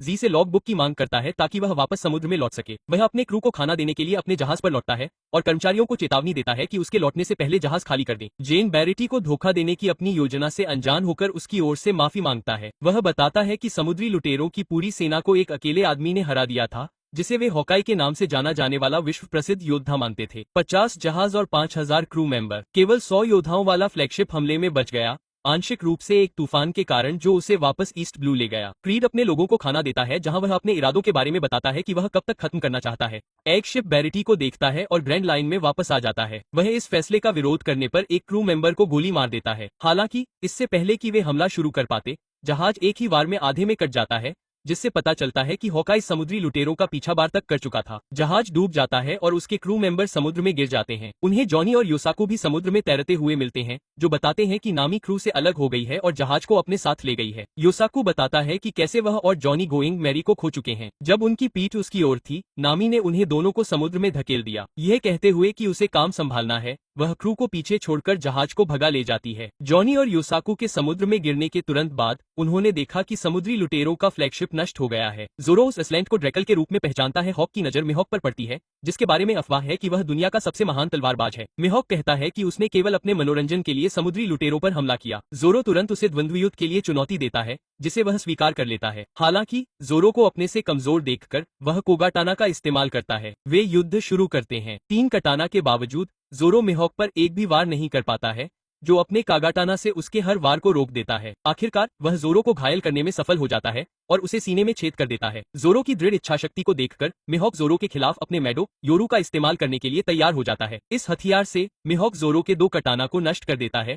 केवल जोरो का वार इचिमाजी बच जाता है और उसे और भी ज्यादा चोट लगती है। हारने पर जोरो मिहोक को उसे सीने पर वार करने देता है, जिससे वह बेहोश हो जाता है। मिहोक जानबूझकर जोरो को जीवित छोड़ देता है और उसे और भी ज्यादा ताकतवर बनने के लिए कहता है ताकि जोरो अंततः उससे आगे निकल जाए। जोरो सहमत हो जाता है और मिहोक को हराने से पहले कभी न हारने की कसम खाता है। द्वंद्व से संतुष्ट मिहोक जाने का फैसला नहीं करता है। सभी रुकावटें दूर हो जाने के बाद वह अब बैरिटी पर हमला करने में सक्षम है। लफी ने यूसोप और जोरो को नामी का पीछा करने का आदेश दिया, जबकि वह खुद अकेले ही सामना कर रहा था। जी ने लफी के कर्ज को खत्म करने के लिए सहमति जताई अगर वह आक्रमण को पीछे हटाता है। अपने इरादों के बारे में अपने दल के साथ संक्षेप में बात करता है और कहता है कि अगर वह बैरिटी को जब्त कर लेता है तो इसकी अगोचर उपस्थिति को धोखे के लिए इस्तेमाल किया जा सकता है। जी की लॉग बुक ग्रैंड लाइन को पार करने के लिए उपयोगी रणनीति भी दे सकती है, साथ ही पौराणिक खजाने वन पीस के बारे में जानकारी भी दे सकती है। यह उसके आदमियों को युद्ध शुरू करने के लिए प्रेरित करता है। युद्ध से रेस्टोरेंट के इंटीरियर को नुकसान से बचाने के लिए संजी ने एक कर्मचारी को रेस्टोरेंट के दोनों ओर फिन के 2 प्लेटफार्मों को ऊपर उठाने का आदेश दिया, जो युद्ध के मैदान के रूप में काम कर सकते थे। समुद्री डाकू बैरेट के बंदरगाह की ओर प्रवेश करते हैं। पैटी और चेटर के सब्बागाशिरा आई एक मछली के आकार की चप्पू वाली नाव चलाते हैं और कवच पर हमला करते हैं। सबगाशी की तोपखाने को रोकते हैं और फिर वह नाव को बैरिटी पर वापस फेंकता है। नाव फिन से टकरा जाती है। शेफ समुद्री लुटेरों पर हमला करते हैं लेकिन हार जाते हैं। बैरिटी में शामिल होने के बाद पैटी और कार्ने ने अपने प्रयासों को बढ़ाया और कई दुश्मन ताकतों को हराया, लेकिन आयरन वॉल पल ने उन्हें हरा दिया, जो मेटल शील्ड से ढका हुआ था। पल ने अपने रिकॉर्ड का प्रदर्शन किया कि उसने बिना एक भी बूंद खून बहाए अपनी सभी लड़ाइयां जीती हैं। हालांकि जैसे ही वह बोल रहा था, क्रेग ने लफी के मस्तूल पर वार किया। लफी गिर जाता है और पल को पीछे से मारता है, जिससे पल का सिर उसकी एक ढाल से टकरा जाता है, जिससे उसकी नाक से खून बहने लगता है। उसका रिकॉर्ड खराब हो जाता है। पल गुस्से में आ जाता है और खुद को आग लगा लेता है, जो पूरे फिन में फैल जाती है। इसके बावजूद सेंजी अपने पैरों का इस्तेमाल करके पल पर कई बार वार करने में कामयाब हो जाता है। पल पीछे हट जाता है और गिरते हुए मस्तूल से कुचल जाता है, जिससे वह बेहोश हो जाता है। शुरुआती जीत के बावजूद जेनजे को पकड़ लेता है और उसे बंदूक की नोक पर पकड़ लेता है। पल सेंजी के हमलों से बच जाता है और जवाबी हमले की तैयारी करता है, ये कहते हुए कि अगर सेंजी उसके हमलों को चकमा देगा तो जेन गोली मार देगा। इसके बाद संजी के पास उनके हमले झेलने के अलावा कोई चारा नहीं था, क्योंकि उसकी ढाल उसके सिर पर आकर गिर गई थी। जब वह नीचे गिरा हुआ था, संजी जे के साथ अपने बचपन के बारे में सोचता है। बचपन में संजी एक क्रूज शिप पर रसोइया था, जिस पर जे के दल कुक पायरेट्स ने हमला किया था। कुक पायरेट्स ने शिप को लूट लिया और संजी को पीटा, जहां सांजी ने पौराणिक ऑल ब्लू को खोजने का अपना सपना बताया। हालांकि शिप अचानक तूफान में फंस गए और एक बहुत तेज लहर संजी को पानी में बहा ले गई। जे ने अपनी जान जोखिम में डालकर संजी को डूबने से बचाने के लिए समुद्र में छलांग लगा दी। इसके बाद एक और तेज लहर ने दोनों शिप को डुबो दिया, जिससे संभवतः शिप पर मौजूद सभी लोग मर गए। जे ने संजी को बचाने की कोशिश की, लेकिन उसका पैर शिप के मलबे में फंस गया। जे को खुद को आजाद करने के लिए एक चेन से अपना पैर काटना पड़ा। फिर उसने संजी को बचाया और उसे एक सुनसान चट्टानी द्वीप पर ले गया। द्वीप पर उन्होंने आपस में अपना राशन बांटा और आने वाले जहाजों को देखने के लिए द्वीप के विपरीत छोर पर चले गए। हालांकि संजी ने अपने हिस्से का खाना 20 दिनों तक चलने लायक रखा था, लेकिन आखिरकार वह खत्म हो गया और उसे कई दिनों तक भूखा रहना पड़ा। उसने जे से कहा, जिसके पास अपेक्षाकृत बड़ा हिस्सा था, और उसने उसका बैग खोला। उसे यह देखकर डर लगा कि जेफ के हिस्से में खजाना था और उसने सेंजी को दे दिया था सारा खाना। सेंजी को तब पता चलता है कि उसने अपनी जान बचाने के लिए अपना दाहिना पैर भी काट दिया था। जी ने अपने तर्क को समझाते हुए कहा कि उसने भी ऑल ब्लू को खोजने के सेंजी के सपने को साझा किया था, इसलिए उसने अपना पैर बलिदान कर दिया ताकि सेंजी सपने को पूरा कर सके। सेंजी और जी को अंततः एक जहाज द्वारा बचाया गया और उन्होंने साथ में बैरिटी रेस्टोरेंट खोला। वर्तमान समय में सेंजी बैरिटी के लिए लड़ने के लिए तैयार पल के सामने खड़ा होता है। समुद्री लुटेरों की हरकतों से क्रोधित होकर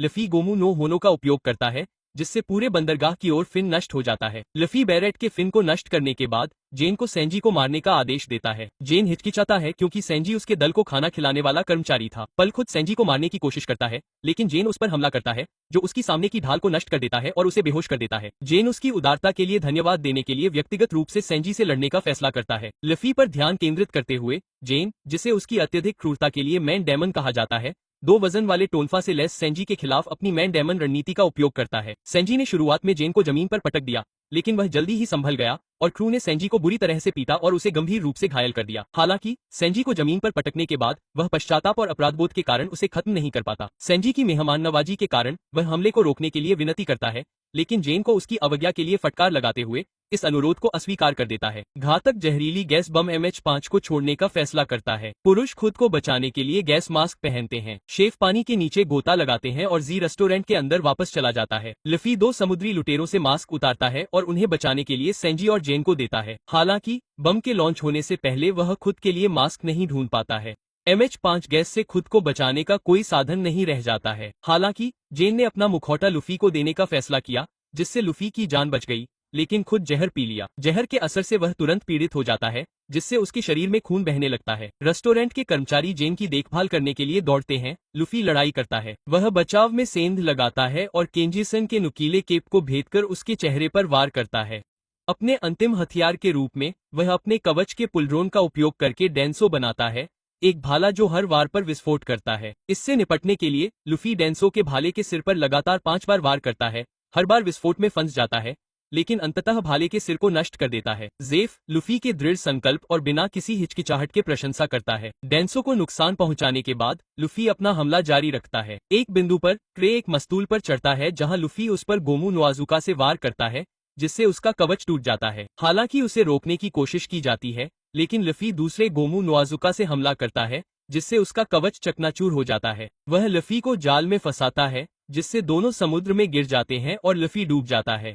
लफी अपने अंगों को मुक्त करके अपने पैरों से उसके चेहरे को पकड़कर उसे बारेट के पंख से टकराता है, जिससे वह बेहोश हो जाता है और उसे हरा देता है। लफी समुद्र में गिर जाता है, लेकिन सैंजी उसे बचा लेता है और सुरक्षित स्थान पर ले आता है। हालांकि अपनी हार से बौखलाकर उठ खड़ा होता है और घबराहट में अपने ही आदमियों पर हमला करता है। जेन उस पर फिर से हमला करता है, जिससे वह फिर से बेहोश हो जाता है और उसे और नुकसान नहीं पहुंचा पाता। क्रे के साथ वह क्रे समुद्री लुटेरों की ओर से पूरी तरह से पीछे हटने का आदेश देता है, अपने दल को फिर से बनाने और अंततः ग्रैंड लाइन पर लफी के दल से मिलने का वादा करता है। सैंजी हारे हुए समुद्री लुटेरों को पीछे हटने के लिए बार सप्लाई शिप देता है। मैरी के जाते जाते नामी जहाज चुराने पर रोती है, लेकिन बेलमिर का जिक्र करते हुए अपनी आजादी की इच्छा जताती है। समुद्री लुटेरों को खदेड़ने के बाद लफी सैंजी को क्रू में शामिल होने के लिए कहता है, जिसे वह मना कर देता है। फिर भी सैंजी अपने सपने का जिक्र करता है कि वह नीले रंग के एक काल्पनिक समुद्र को खोजेगा, जहां चारों समुद्र मिलते हैं। सैंजी और लफी के बीच की बातचीत जी सुन लेता है। रेस्टोरेंट के कर्मचारी सैंजी के सूप का स्वाद चखते हैं और पैटी, कार्नी और जी सभी सूप को नापसंद करने का नाटक करते हैं, ताकि सैंजी लफी के साथ रवाना हो जाए, और सैंजी गुस्से में डाइनिंग एरिया से चला जाता है। जी लफी को अपने इरादे बताता है और सैंजी रेस्टोरेंट के बाहर से ये सब सुन लेता है। वह आखिरकार कुक के तौर पर क्रू में शामिल होने के लिए तैयार हो जाता है। एक शार्क बैरेट में आती है, जिसके मुंह में योसाकू होता है। वह बताता है कि वह नामी का पीछा नहीं कर सका, लेकिन उसके खतरे का अंदाजा लगा सकता था, जिससे उसे खतरा हो सकता है। इसलिए क्रू प्रस्थान की तैयारी करता है। लफी रसोई से खाना पैक कर रहा है और सैंजी बाहर जाने की तैयारी कर रहा है। सैंजी रसोई के कर्मचारियों के सामने बार से बाहर निकलता है, जेफ के सामने दंडवत करता है और उसके बलिदानों के लिए उसे धन्यवाद देता है। इस बीच गोइंग मैरी अपने गंतव्य के करीब पहुंचती है, एक द्वीप जिस पर एक भयानक समुद्री डाकू दल का शासन है। समुद्र में रहते हुए योसाकू ने नामी के गंतव्य अर्लोक पाक पूर्वी ब्लू में सबसे कुख्यात समुद्री डाकू अर्लोक का आधार बताया। योसाकू को संदेह है कि नामी अर्लोक के इनाम के पीछे है और आगे आने वाले खतरों के बारे में चेतावनी देता है। चूंकि अर्लोक ग्रैंड लाइन से उत्पन्न एक मछुआरा है, इसलिए उसकी ताकत अर्लोक से भी अधिक है, जो पहले समुद्र के 7 सरदारों 7 सरकारों के जैनबी के साथ काम कर चुका है। और मिहोक, योसाकू, लफी और संजी जैसे प्रतिबंधित समुद्री डाकू दोपहर के भोजन के लिए गैली में जाते हैं। नामी अर्लोक पाक पहुंचती है, जहां अर्लोक एक भ्रष्ट मरीन अधिकारी के साथ रिश्वत लेता है। वह बेस पहुंचती है और अर्लोक को खत्म करने की कोशिश करने वाले एक बच्चे की पिटाई करती है। द्वीप पर पहुंचकर जोरो बेस पर हमला करने की तैयारी करता है, लेकिन उसोप और जॉनी उसे रोकते हैं, उसे रस्सी से बांधते हैं और द्वीप के चारों ओर नौकायन करते हैं। हालांकि जहाज को निवासी मछुआरे देख लेते हैं। उसोप और जॉनी जहाज छोड़ देते हैं, लेकिन जोरो जहाज से भागने में असमर्थ होता है और उसे अर्लोक के समुद्र समुद्री डाकू पकड़ लेते हैं। जोरो से अरलोग पूछताछ करता है, जहां अरलोग का दावा है कि मछुआरे इंसानों से कहीं बेहतर हैं क्योंकि उनमें ज्यादा ताकत होती है और वे पानी के अंदर भी सांस ले सकते हैं। नामी जोरो का सामना करती है और बताती है कि वह अरलोग के अधीन एक अधिकारी और फोटोग्राफर है। जॉनी और उसोप गोसा गांव के किनारे पर पहुंचते हैं और पाते हैं कि पूरा गांव तबाह हो चुका है और सभी घर उलट पुलट हो चुके हैं। एक स्थानीय मछुआरे ने बताया कि गांव को अरलोग के समुद्री लुटेरों के समुद्री राक्षस मिमू ने तबाह कर दिया था क्योंकि उसने अरलोग के शासन का विरोध किया था। उसने खुद को अरलोग का समुद्री लुटेरा बताया था। वह उसोप को पकड़ने की कोशिश करता है, लेकिन एक इंसानी निवासी नोजिको उसे बचा लेती है और समुद्री लुटेरों को दूर ले जाती है। फिर वे नोजिको के घर जाते हैं। लफी, संजी और युसाकु डेक पर बाहर खाना खाते हैं, लेकिन खाना मिमू को आकर्षित करता है, जो अरलोग का समुद्री लुटेरा है, जो गाय जैसा दिखता है। मिमू खाने के लिए जहाज पर हमला करता है, लेकिन लफी और संजी उसे वापस समुद्र में फेंक देते हैं। लोई मिमू को जहाज को अरलोग पाक ले जाने के लिए मजबूर करता है। ओपी को नोइको के घर ले जाया जाता है, जहां चाबो बताता है कि गोवा गांव के नष्ट होने पर अरलोग ने उसके पिता को मार डाला था। ओसाप को नामी के अरलोग के प्रति निष्ठा के बारे में बताया जाता है। नजिको बताती है कि वह नामी की दत्तक बहन भी है। असुप नामी के विश्वासघात पर दुखी होता है, हालांकि उसे लगता है कि वह चालक दल के साथ अपने अनुभव का वास्तव में आनंद ले रही है। कोकायसी गांव में यूसुफ नोजिको अरलोग से छुपता है, जो एक हथियार रखने वाले व्यक्ति जेंजो से भिड़ता है। नोजिको बताता है कि अरलोग इंसानों को तुच्छ समझता है और उसका मनमाना इस्तेमाल करता है। वह अपने शासन के तहत सभी नागरिकों को अपने जीवन के बदले में उसे मासिक श्रद्धांजलि देने के लिए मजबूर करता है। उसने एक व्यक्ति द्वारा श्रद्धांजलि न देने के कारण गोवा गांव को नष्ट कर दिया। अरलोग ने पूरे ईस्ट ब्लू पर शासन करने के लिए धन का उपयोग करने का इरादा प्रकट किया। हथियार रखने को विद्रोह के रूप में देखते हुए अरलोग जेंजो को मारने का फैसला करता है। हालांकि उसोप बीच में आ जाता है और एक घर पर खड़े होकर उसे गुलेल से गोली मार देता है। क्रोधित होकर अरलोग घर को उसकी नींव से उठा लेता है और उसे पड़ोसी घर में पटक देता है। आय के एक और स्रोत के बंद होने के डर से अरलोग के दल उसे कोकायसी गांव को नष्ट करने से रोकते हैं। जेंजो के घावों का इलाज किया जाता है और नामी एक चट्टान के ऊपर एक चिन्हित कब्र पर जाता है। वह अपने गांव को अरलोग से वापस खरीदने के लिए 100 मिलियन बेलीज जुटाने का इरादा रखती है। जैसे ही लफी, संजी और युसाकु मिमू की मदद से अरलोग पाक की ओर बढ़ते हैं, जोरो सभी दुश्मनों से बेस को साफ कर चुका होता है। अरलोग के एक अधिकारी हैचेन से मिलता है। उसे लगता है कि वह बेस पर आया एक मेहमान है। हैचेन जोरो को कोकोसी गांव तक छोड़ने की पेशकश करता है। अरलोग के बेस लौटने से ठीक पहले जोरो बेस को नुकसान पहुंचाता है। उसे बताया जाता है कि जिस कैदी को उन्होंने पकड़ा है वह कोई और नहीं बल्कि समुद्री लुटेरों का शिकारी रोनो ओजोरो है। इस बीच उसुप क्रोधित अरलोग समुद्री लुटेरों से बच निकलता है। हालांकि वह अरलोग के छोटे लड़ाकों से सफलतापूर्वक बच निकलता है, लेकिन वह एक चट्टान से गिर जाता है, जिससे अरलोग के एक अधिकारी चू का ध्यान आकर्षित होता है। उसे पकड़ लिया जाता है और पूछताछ के लिए अरलोग पाक लाया जाता है। एक अन्य अधिकारी कुरुबी को संदेह है कि नामी ने जोरो को बेस तक पहुंचाया, फिर उसे हिरासत से भागने में मदद की। नामी अपने ऊपर लगे आरोपों को सही ठहराने के लिए आती है, लेकिन कुरुबी ने नामी के घर में खजाने का नक्शा मिलने की बात कहकर आरोपों में और इजाफा कर दिया, जिससे पता चलता है कि उसने कोकोयासी गांव में खजाना रखा था। अरलोग समुद्री लुटेरों के प्रति अपनी निष्ठा साबित करने के लिए वह यूसुफ के पेट में चाकू घोंप देती है, जिससे वह पूल में गिर जाता है। अरलोग के अधिकारी अब नामी पर भरोसा करते हैं और उसे जाने देते हैं। नामी अपने ऑफिस जाती है, लेकिन देखती है कि लफी का जहाज अरलोग पाक में आ चुका है। जहाज आसमान में उड़ जाता है, जंगल में जोरो से मिलता है और एक पैटी से टकरा जाता है। उसी समय जॉनी नामी को उसोप को चाकू मारते हुए देख लेता है और उसोप की मौत की खबर देता है। नामी पैटी फील्ड में क्रू से मिलती है और अरलोग समुद्री लुटेरों के प्रति अपनी निष्ठा स्पष्ट करती है और उन्हें पकड़े जाने से पहले द्वीप छोड़ने के लिए कहती है। हालांकि नामी को अपना नेविगेटर बनाने के लिए दृढ़ संकल्पित लफी द्वीप छोड़ने से साफ इनकार कर देता है। सड़क पर लेटकर सो जाता है। जॉनी और योसाकु द्वीप पर खतरे का सामना नहीं करना चाहते, इसलिए वे जोरो को अलविदा कहते हुए क्रू से अलग होने का फैसला करते हैं। ओपी के जीवित होने का पता चलता है और वह क्रू के साथ फिर से जुड़ता है, यह खुलासा करते हुए कि नामी ने अपने हाथ के पीछे छुरा घोंपा था, जिससे वह बच गया और वह बच गया। इस बीच कमोडोर पुडिंग के नेतृत्व में मरीन 77वीं शाखा गोवा गांव के बचे लोगों को बचाने और अरलोग को पकड़ने के लिए द्वीप के पास पहुंचती है। अरलोग हमले को पीछे हटाने के लिए अपने केवल 3 अधिकारियों को भेजने का फैसला करता है। जहां चू जहाज पर मौजूद मरीन बलों को डराता है, कुरुबी जहाज की पतवार को फाड़ देता है और हैचेन एक कृत्रिम भंवर बनाता है। जहाज को डुबोना और संभवतः सभी हमलावर बलों को मारना। फिर अरलोग ने नामी को कोकोयासी गांव खरीदने से रोकने के लिए कैप्टन निजुमी के नेतृत्व में मरीन 16वीं शाखा को अपने घर बुलाया। नोजिको नामी से उसके घर पर मिलती है, जहां नामी बताती है कि जब वे साथ थे तो उसने क्रू के साथ वास्तव में सकारात्मक अनुभव बनाए। नोजिको फिर क्रू के पास जाती है और उन्हें नामी के अतीत के बारे में बताती है। नामी और नोजिको कोकोयासी गाँव में बेलमिर नाम की एक महिला ने पाला था। चू, कुरुबी और हैचेन एक उड़ते हुए जहाज की रिपोर्ट की जाँच करते हैं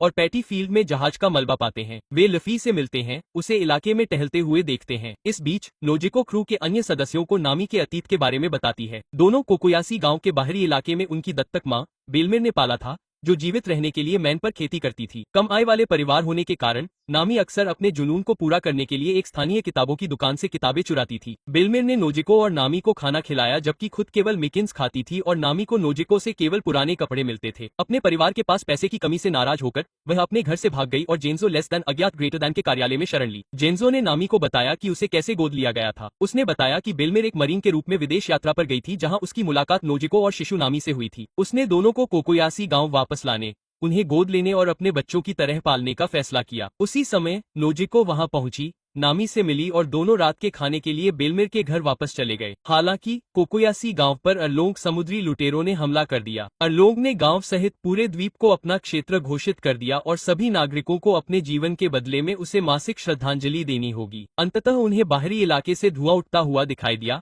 जिससे वे बेलमेर के घर पहुंच गए। नोजिको और नामी को डर था कि बेलमेर श्रद्धांजलि नहीं दे पाएगी, इसलिए वे उसे चेतावनी देने उनके घर पहुंचे। अरलोंग के समुद्री लुटेरों ने बेलमीर को उसके घर पर उसके मासिक श्रद्धांजलि के लिए घेर लिया। बेलमीर अरलोंग से अपना बचाव नहीं कर पाए और अपने बच्चों का भरण पोषण भी नहीं कर पाई, क्योंकि उसके पास केवल 100,000 पेट थे। शहर के लोगों ने नोइको और नामी को उसकी बेटियों के रूप में छिपाने की कोशिश की ताकि बेलमीर खुद का भुगतान कर सके। हालांकि बेलमीर ने मना कर दिया, अपने परिवार के अस्तित्व को नकारते हुए, और अपनी बेटियों के लिए श्रद्धांजलि दी, न कि खुद के लिए। नोइको और नामी को अलविदा कहने के बाद उसे अरलोंग ने गोली मार दी। नामी द्वारा बनाए गए नक्शे से प्रभावित होकर अरलोंग ने उसे दल में स्वीकार कर लिया, जहां उसे बहुत सारे पैसे दिए गए। नामी का इरादा 100 मिलियन पेट जुटाने का था ताकि वह अरलोंग से अपना गांव वापस खरीद सके। नामी अरलोंग के अधीन एक समुद्री डाकू चोर बन जाती, समुद्री लुटेरों से चोरी करती और अपनी बचत को जमीन के नीचे दबा देती। हालांकि वर्तमान समय में नामी का सामना नाजुमी से होता है। चूंकि उसके खजाने चोरी के थे, इसलिए नाजुमी ने उसके खजाने को सरकारी संपत्ति के रूप में जब्त कर लिया। उसकी मिन्नतों के बावजूद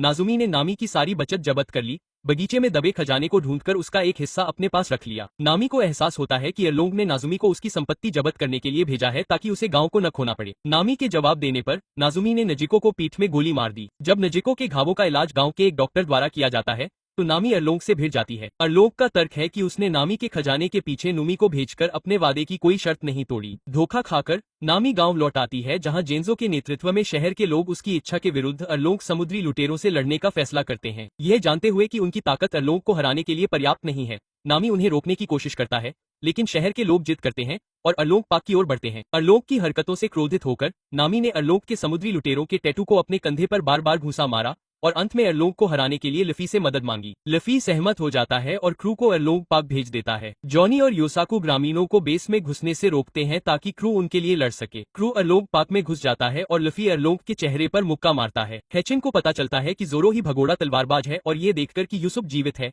अरलोंग के समुद्री लुटेरों को एहसास होता है कि नामी ने उन्हें धोखा दिया है। हेचिन क्रू को खत्म करने के लिए मिमू को बुलाता है, लेकिन लफी गो नो काजीगुरुमा का इस्तेमाल करता है, जिससे मिमू बेहोश हो जाता है और अरलोंग और उसके अधिकारियों को छोड़कर सभी अरलोंग समुद्री लुटेरों को हरा देता है। हालांकि हमले के दौरान लफी के पैर कंक्रीट के फर्श पर जम जाते हैं और वह स्थिर हो जाता है। अरलोंग के 3 अधिकारी आगे बढ़ते हैं और हेचिन लफी को अपनी स्क्विड स्याही से ढकने की कोशिश करता है, फिर उसे मलबे से कुचल देता है। हालांकि इस हमले से लफी को कोई नुकसान नहीं होता, लेकिन उसके पैर अभी भी जमीन में धंसे हुए हैं। संजी कुरुबी से लड़ने का फैसला करता है। जोरो हेचेन को अपना प्रतिद्वंद्वी चुनता है और यूसुफ गलती से चू को नाराज कर देता है, जो उसका पीछा करता है। चू शहर के लोगों को विद्रोह करने की कोशिश करते हुए देखता है, लेकिन विद्रोह को दबाने में असमर्थ होता है क्योंकि यूसुफ औपचारिक रूप से उसे अपना प्रतिद्वंद्वी चुनता है। चू यूसो को बेस से बाहर निकाल देता है। चूंकि लफी अभी भी स्थिर है, अरलोंग एक खेल शुरू करने का फैसला करता है जहां वह लफी को उसके पैरों से चिपके हुए जमीन के टुकड़े के साथ उठाता है। वह लफी को डूबने के लिए पूल में फेंक देता है। जोरो और संजी अपने अपने विरोधियों को हराने से पहले उसे बचाने में असमर्थ होते हैं क्योंकि कुरुबी और हेचेन को पानी के नीचे शारीरिक रूप से बढ़त होती है। डोरो उसके खिलाफ लड़ता है।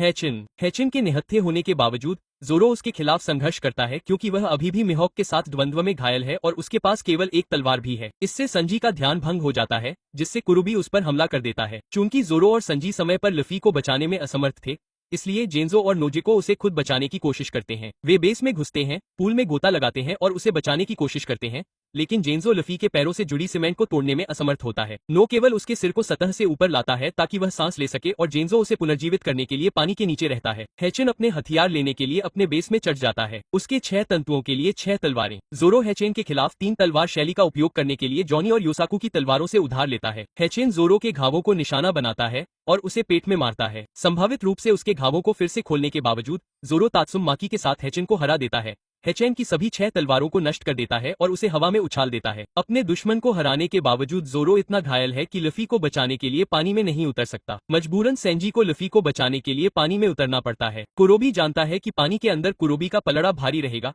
इसलिए वह सेंजी पर पीछे से वार करता है। इस बीच चू द्वीप के बाहरी इलाके में यूसो का पीछा करता है। नामी, जो अपने घर पर अपने घावों पर पट्टी बांध चुकी होती है, वह अरलोंग पाक लौटकर युद्ध में शामिल होने का फैसला करती है। पानी के अंदर बढ़त पाकर कुरुबी पूल में सेंजी से लड़ता है और उसे अपने बालों से जकड़ लेता है। वह अपने फिशमैन कराटे से सेंजी को पीटता है, जिससे वह फिर से ऊपर नहीं आ पाता। फिर वह सेंजी को पकड़कर पानी के अंदर चला जाता है, जिससे पानी का दबाव बदल जाता है और वह दब जाता है। सेंजी फिर कुरुबी के गिलफड़ों में हवा भरता है, जिससे उसे चोट लगती है और वह सतह पर आ जाता है। जमीन पर सेंजी को कुरुबी पर बढ़त मिल जाती है। कुरुबी अपनी खास चाल का इस्तेमाल करने की धमकी देता है, लेकिन सेंजी उस पर ताबड़तोड़ वार करता है।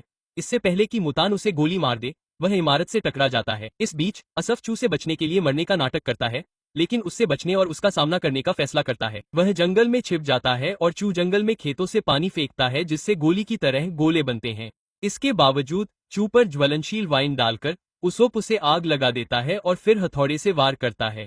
ओसोप चू को हथौड़े से तब तक मारता है जब तक वह बेहोश नहीं हो जाता। बेस पर नोजिको और जेनजो जगह बदल लेते हैं और नोजिको अब पानी के अंदर होती है। अरलोंग जोरो और संजी पर गोले की तरह पानी फेंकता है, लेकिन नामी उनकी मदद के लिए आता है और अरलोंग के खिलाफ युद्ध की घोषणा करता है। अरलोंग नामी के आत्मसमर्पण करने पर कोकुयासी गांव के नागरिकों को नहीं मारने की पेशकश करता है, केवल चालक दल को मारता है। नामी इस प्रस्ताव को अस्वीकार करने का फैसला करता है और शहर के लोगों की कीमत पर भी युद्ध में शामिल हो जाता है। इस बीच नोजिको सफलतापूर्वक लफी को पुनर्जीवित कर देता है, लेकिन उसके अधिकांश शरीर पानी के नीचे फंसे रहते हैं। सेंजी पानी के अंदर लफी को फंसाने वाले सीमेंट को तोड़ने के लिए गोता लगाता है। जोरो अरलोंग से लड़ता है, उसकी आरी जैसी नाक तोड़ने की कोशिश करता है, जिसका दावा है कि वह अविनाशी है। असुप भी आता है, चू के खिलाफ अपनी जीत की घोषणा करता है। अरलोंग अपनी नाक से जोरो को हरा देता है, फिर उसकी पट्टियां हटाता है और माई हॉक से उसे लगे घावों को देखता है। पानी के अंदर सेंजी लफी को सीमेंट से मुक्त करने की तैयारी करता है, लेकिन होश में आने के बाद हेचेन उसका पीछा करता है। हालांकि खुद को तनाव में डालकर हेचेन जोरो से लगे घावों को फिर से खोल देता है और खून की कमी से फिर से गिर जाता है। सेंजी लफी के पैरों से चिपके सीमेंट को नष्ट कर देता है और उसे मुक्त कर देता है। खुद को पूल से बाहर और हवा में उछालकर वह अरलोंग पर कई हमले करता है। लफी अरलोंग की मछली जैसी विशेषताओं का मजाक उड़ाता है, जिससे वह और अधिक क्रोधित हो जाता है। अरलोंग लफी पर हमला करता है, अपने दांतों से एक पत्थर के स्तंभ को काटता है और उसकी तलवारों को कुचल देता है। समर्थन के लिए अपने चालक दल के सदस्यों पर निर्भरता व्यक्त करता है। लफी ने अरलोंग के चेहरे पर मुक्का मारा, जिससे उसके दांत टूट गए, लेकिन अरलोंग ने खुलासा किया कि वह अपने दांतों को फिर से उगाने में सक्षम है और हर नए दांत पिछले से मजबूत होते जा रहे हैं। फिर वह अपने निकाले गए दांतों को हाथ में हथियार के रूप में इस्तेमाल करता है। लफी फिर अरलोंग के दांतों में से एक को लेता है और उसे अपने हथियार के रूप में इस्तेमाल करता है, उसे अपने मुंह में रखता है। दूसरी तकनीक के रूप में अरलोंग पानी के नीचे डार्ट्स पर शार्क का इस्तेमाल करता है, फिर लफी पर हमला करता है, उसकी नाक में छेद करने का इरादा रखता है। हालांकि वह लफी पर कई बार इस हमले का इस्तेमाल करता है, लेकिन लफी अपने रबर जैसे हाथों का इस्तेमाल करके उसे रोकने में सक्षम होता है। काफी गुस्से में होने के बाद अरलोंग, जिसमें सी किंग्स जैसी क्षमता है, एक क्रोधित मजबूत स्थिति में आ जाता है। इस अवस्था में वह अपने हथियार कुरिबाची, एक सोलिकाडो को वापस लेता है, जिसमें दांत जैसे ब्लेड होते हैं। वह लफी को बेस की दीवार से और इमारत में पटक देता है। नेमी ने जिस जगह पर नक्शा बनाया था, वहां लफी नेमी को अपना नेविगेटर घोषित करता है। लफी नेमी के खून से सने पेन को देखता है, जिससे पता चलता है कि अरलोंग के नाविक के तौर पर उसे कितनी प्रताड़ना झेलनी पड़ी। अरलोंग ने नेमी को अपने फायदे के लिए इस्तेमाल करने की शेखी बघारी, तो लफी अपने हाथों से कुरियाकी के ब्लेड तोड़ देता है, फिर कमरे में रखी टोपियां और फर्नीचर तोड़ देता है। बेस के बाहर मौजूद दर्शक देखते हैं कि फर्नीचर इमारत से बाहर फेंका जा रहा है, जिसे नेमी भी देखती है और इसके लिए लफी को धन्यवाद देती है। अरलोंग गुस्से में लफी के कंधे पर काटता है, लेकिन लफी बच जाता है। अरलोंग की नाक तोड़ देते हैं। एक आखिरी कोशिश में अरलोंग लफी पर शार्क टूथ तकनीक आजमाता है, लेकिन लफी गोमू नूनो का इस्तेमाल करके अरलोंग की पीठ पर वार करता है, जिससे वह कई मंजिलों से नीचे गिरता है और बेहोश होकर सबसे नीचे आ जाता है। लफी के हमले से इमारत ढह जाती है। लफी मलबे से बाहर निकलता है और नामी को अपना क्रू मेंबर घोषित करता है, जिसे वह स्वीकार कर लेती है। दर्शक अरलोंग से अपनी मुक्ति का जश्न मनाने की कोशिश करते हैं, लेकिन नूमी की सेना उन्हें रोक देती है, जो अरलोंग की संपत्ति को अपने लिए जब्त करने का प्रयास करती है। क्रू गुस्से में मरीन पर हमला करता है, उन्हें अरलोंग को गिरफ्तार करने और शहर के लोगों को उसकी संपत्ति वापस करने का आदेश देता है। भागने से पहले नूमी प्रतिशोध की कसम खाता है। कोकोसी गांव में वापस शहर के लोगों की ओर से जेंजो नामी से उसे बहिष्कृत करने के लिए माफी मांगता है। इस बीच नूमी अपने मुख्यालय लौटता है, जहां वह मरीन को लफी की रिपोर्ट करता है और अनुरोध करता है कि उसके नाम पर एक बड़ा इनाम जारी किया जाए। अरलोंग की हार की खबर द्वीप के सभी गांवों में फैल जाती है और शहर के लोग अपनी मुक्ति का जश्न मनाते बनाते हैं। जैसे ही लफी खाना खाता है और जोरो को नाको से उसके घावों का उचित इलाज मिलता है, नामी नोइको और जेंजो के साथ बेलमिर की कब्र पर जाती है, जहां वह अपने गांव को छोड़कर लफी के दल में शामिल होने के अपने इरादे बताती है। रात हो जाती है और जैसे ही पार्टी जारी रहती है, नामी नाको से अपने अलोक समुद्री लुटेरों के टैटू को हटाने के लिए कहती है। वह टैटू को एक आदमी की शाखा और एक पिन व्हील के साथ बदल देती है और अपने घर लौटने से पहले पैक करती है। फिर वह चोरी किए गए 100 मिलियन पेट छोड़कर चली जाती है। डॉक पर चालक दल से मिलने के बाद नामी गोइंग मारी पर कूदते समय नागरिकों को धन्यवाद देने की कोशिश करते हुए अनदेखा कर देती है। यह पता चलता है कि उसने शहर के लोगों की जेब काटी थी क्योंकि वह उनके पास से भाग रही थी। नागरिक उसके जाने पर भी उसका शुक्रिया अदा करते हैं। इस बीच यह पता चलता है कि जेंजो को लगता है कि उसे अब अपने पिन व्हील की जरूरत नहीं है, इसलिए उसने उसे बेलमिर की कब्र पर छोड़ दिया। जब चालक दल समुद्र में होता है तो एक नया साथी अखबार देने आता है। उन्हें लफी के लिए एक वांटेड पोस्टर मिलता है, जिससे पता चलता है कि उस पर इनाम था। यह पता चलता है कि लफी ने ईस्ट ब्लू के सबसे खूंखार समुद्री लुटेरों को हराया था, इसलिए मरीन ने उसे एक बड़ा खतरा माना और उसके सिर पर 30 मिलियन बेली का इनाम रखा, जो ईस्ट ब्लू में सबसे बड़ा था। यह खबर लफी के सहयोगियों और पुराने दुश्मनों फुल बॉडी तक पहुंचती है, जिसे बैरिटी में लड़ाई के बाद निचले रैंक पर डिमोट कर दिया गया था। फुल बॉडी ने लफी के इनाम को उसे पकड़ने और उसकी पिछली रैंक पर वापस जाने के मौके के रूप में देखा। मैरी को अपने जहाज से गुजरते हुए देखकर वह अपने सैनिकों को जहाज पर हमला करने का आदेश देता है। हालांकि इस हमले को विफल कर दिया जाता है और सेंजी को देखकर फुल बॉडी पीछे हट जाता है। इस बीच मिहोक लाल बालों वाले समुद्री लुटेरों को खबर देता है, जो लफी की उपलब्धि का जश्न मनाते हैं। इस बीच चालक दल अपने अगले गंतव्य का निर्धारण करता है। ग्रैंड लाइन का एकमात्र प्रवेश द्वार रिवर्स माउंटेन है, लेकिन वे लोग पहले लोगाटाउन में रुकने का फैसला करते हैं, जिसे गोल्ड रोजर्स के जन्मस्थान और निष्पादन स्थल दोनों के कारण शुरुआत और अंत का शहर कहा जाता है। जैसे ही वे लोगाटाउन की ओर बढ़ते हैं, बगी और अलविदा उसका पीछा करने का फैसला करते हैं। जैसे ही चालक दल लोगाटाउन की ओर बढ़ता है, नामी बगी के ठिकाने के बारे में सोचता है। लफी द्वारा हवा में लॉन्च किए जाने के बाद उसे एक निर्जन द्वीप पर भेज दिया जाता है। उसके शरीर के कई अंग अभी भी गायब हैं। वह एक बेड़ा पर दूसरे द्वीप पर भाग जाता है, जहां उसे एक आक्रामक पक्षी द्वारा पकड़ लिया जाता है। पक्षी बगी को खाने का प्रयास करता है, लेकिन उसे आकाश में थूक देता है। बगी को तीसरे द्वीप पर भेजा जाता है, इस बार दुर्लभ जानवरों का द्वीप, जहां उसका सामना गॉन से होता है। यह पता चलने के बाद कि बगी जानवरों को निशाना बनाने वाला शिकारी नहीं है, गैमन उससे दोस्ती करता है, एक कैंप फायर के पास शराब पीता है। अगले दिन बगी दूसरे द्वीप पर जाने का प्रयास करता है, लेकिन उसकी बेड़ा एक समुद्री जानवर द्वारा नष्ट कर दी जाती है। उससे अलविदा बचाती है, जो लफी से लड़ाई के बाद से काफी पतली हो गई थी। अलविदा के जहाज पर सवार होकर वे एक गठबंधन बनाने का फैसला करते हैं, क्योंकि वे दोनों एक ही लक्ष्य लफी का पीछा कर रहे थे। वर्तमान समय में रात हो जाती है और चालक दल सो जाता है। अलविदा और बगी अपने अगले गंतव्य की ओर बढ़ते हैं। बगी के चालक दल को स्थानांतरित करने पर ध्यान केंद्रित करते हैं। ऑरेंज टाउन से शहर के लोगों द्वारा खदेड़े जाने के बाद बगी के समुद्री डाकू द्वीप से भाग गए। बगी के शरीर के अंगों को अपने साथ ले गए। बगी को मृत मानकर वे एक अलग द्वीप पर उसके लिए अंतिम संस्कार करते हैं, जहां मोजी और काबाजी में विवाद होता है कि बगी की जगह चालक दल का कप्तान कौन होगा। मोजी और काबाजी कप्तान पद के लिए द्वंद्व में शामिल होते हैं, जो कई घंटों तक चलता है और रात हो जाती है। वे दोनों एक साथ नींद में चलने वाले रिची से हार जाते हैं, जिसे बाद में बगी समुद्री लुटेरों के नए कप्तान का ताज पहनाया जाता है। हालांकि उनका सामना नरभक्षी कुमाते जनजाति से होता है, जो बगी समुद्री लुटेरों पर हावी हो जाते हैं और उन्हें पकड़ लेते हैं। कुमाते जनजाति बगी समुद्री लुटेरों को खाने के लिए जिंदा उबालने की कोशिश करती है, लेकिन बगी और अलविदा द्वीप पर डॉक किए गए अपने फ्लैगशिप का पता लगाते हैं और उनकी सहायता के लिए पहुंचते हैं। बगी, अलविदा, मोजी और कबाजी अपनी व्यक्तिगत युद्ध क्षमताओं से कुमाते जनजाति को हरा देते हैं और लुटेरों को बचा लेते हैं। बगी और उसके दल के फिर से इकट्ठा होने के साथ बगी और अलविदा गठबंधन लफी का पीछा करने के लिए रवाना होते हैं। इस बीच दल लोगान के पास पहुंचता है। लॉकडाउन पहुंचने पर दल शहर का दौरा करने और सामान खरीदने के लिए अलग हो जाता है। हालांकि मरीन कैप्टन वहां तैनात है। स्मोकर को ईस्ट ब्लू में लफी की गतिविधियों के बारे में बताया जाता है। स्मोकर लफी को खोजने के लिए शहर से निकल जाता है, लेकिन दूसरे समुद्री लुटेरों से लड़ता है और उन्हें हरा देता है। स्मोकर लफी को ऐतिहासिक फांसी के तख्ते तक पहुंचाने में मदद करता है, लेकिन उसे नहीं पता कि वह भगोड़े को ढूंढ रहा है। लफी गोल्ड रोजर बार जाता है, जिसके मालिक ने रोजर से लोगाटाउन पहुंचने पर मुलाकात की थी। थोड़ी देर बातचीत करने के बाद लफी चला जाता है और स्मोकर तुरंत अंदर आ जाता है। स्मोकर को बचपन में गोल्डी रोजर की फांसी का दृश्य याद आता है। रोजर की मौत से ठीक पहले उसने बताया था कि उसने एक टुकड़ा छोड़ा है, जो एक और समुद्री लुटेरों के लिए एक पौराणिक खजाना है। लफी आखिरकार फांसी के तख्ते तक पहुंच जाता है। इस बीच स्मोकर को पता चलता है कि जिस लड़के की उसने मदद की थी, वह वास्तव में उसका निशाना था। वह लफी को पकड़ने के लिए फांसी के तख्ते तक दौड़ता है। इस बीच जोरो स्मोकर के दाहिने हाथ ताशिगी से मिलती है, जो उसे परेशान करने वाले दो लोगों को हरा देती है। जोरो तोशिगी की मदद करता है, लेकिन गलती से उसके चश्मे को तोड़ देता है जब उसे पता चलता है कि वह उसके बचपन की दोस्त किना से काफी मिलती जुलती है। स्मोकर लुफी का सामना करता है जब वह फांसी के तख्ते पर चढ़ने की कोशिश करता है। लुफी स्मोकर से लड़ने की कोशिश करता है,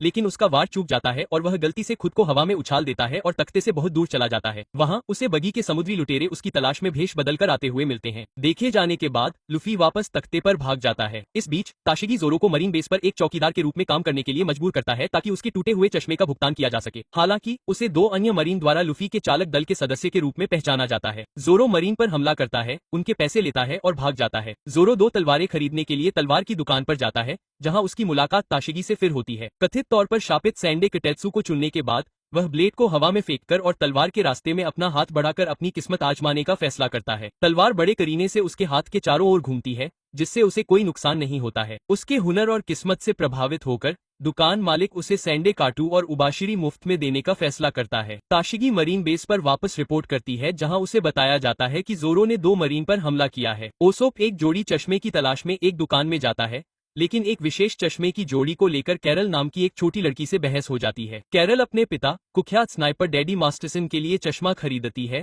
और उसोप डैडी की पहचान से अनजान एक खतरनाक इनामी शिकारी के रूप में उससे बहस करता है। डैडी लफी के वांटेड पोस्टर से उसोप को पहचान लेते हैं। असोप और डैडी मौत की लड़ाई के साथ विवाद को सुलझाने के लिए सहमत होते हैं। लोकटन के नागरिक द्वंद्व देखने के लिए इकट्ठा होते हैं, लेकिन उसोप अपने 10 कदम पूरे करने से पहले ही द्वंद्व से भागने की कायरतापूर्ण कोशिश करता है। डैडी अपने हाथ से बंदूक चलाकर उसोप को रोकते हैं और भीड़ निराश होकर चली जाती है। ओसोप अपने पिता को बताता है कि वह एक मशहूर समुद्री डाकू यासोप का बेटा है। पिता यासोप के साथ अपने रिश्ते के बारे में बताते हैं। जब लाल बालों वाले समुद्री डाकू लोगिटाउन आते हैं तो यासोप और डैडी के बीच युद्ध होता है। हालांकि यासोप युद्ध जीत जाता है, लेकिन वह अपने प्रतिद्वंद्वी को नहीं मारता है और उसकी जान बख्श देता है। यासोप की सलाह पर डैडी मरीन से इस्तीफा दे देते हैं और अपनी बेटी के साथ रहने के लिए इनाम के शिकारी बन जाते हैं। अपने पिता के साहस से प्रेरित होकर उसोप डैडी को एक और युद्ध के लिए चुनौती देता है, जिसके लिए वह तैयार हो जाता है। ओसोप को दूर से एक मौसम नस पर निशाना लगाने का काम सौंपा जाता है और अगर वह निशाना चूक जाता है तो उसे गोली मार दी जाएगी। हालांकि वह सफलतापूर्वक अपने लक्ष्य पर पहुंच जाता है और उसे वादे के अनुसार चश्मा दिया जाता है। जैसे ही वह सड़कों से गुजरता है, सेंजी को कामेन द्वारा चुनौती दी जाती है,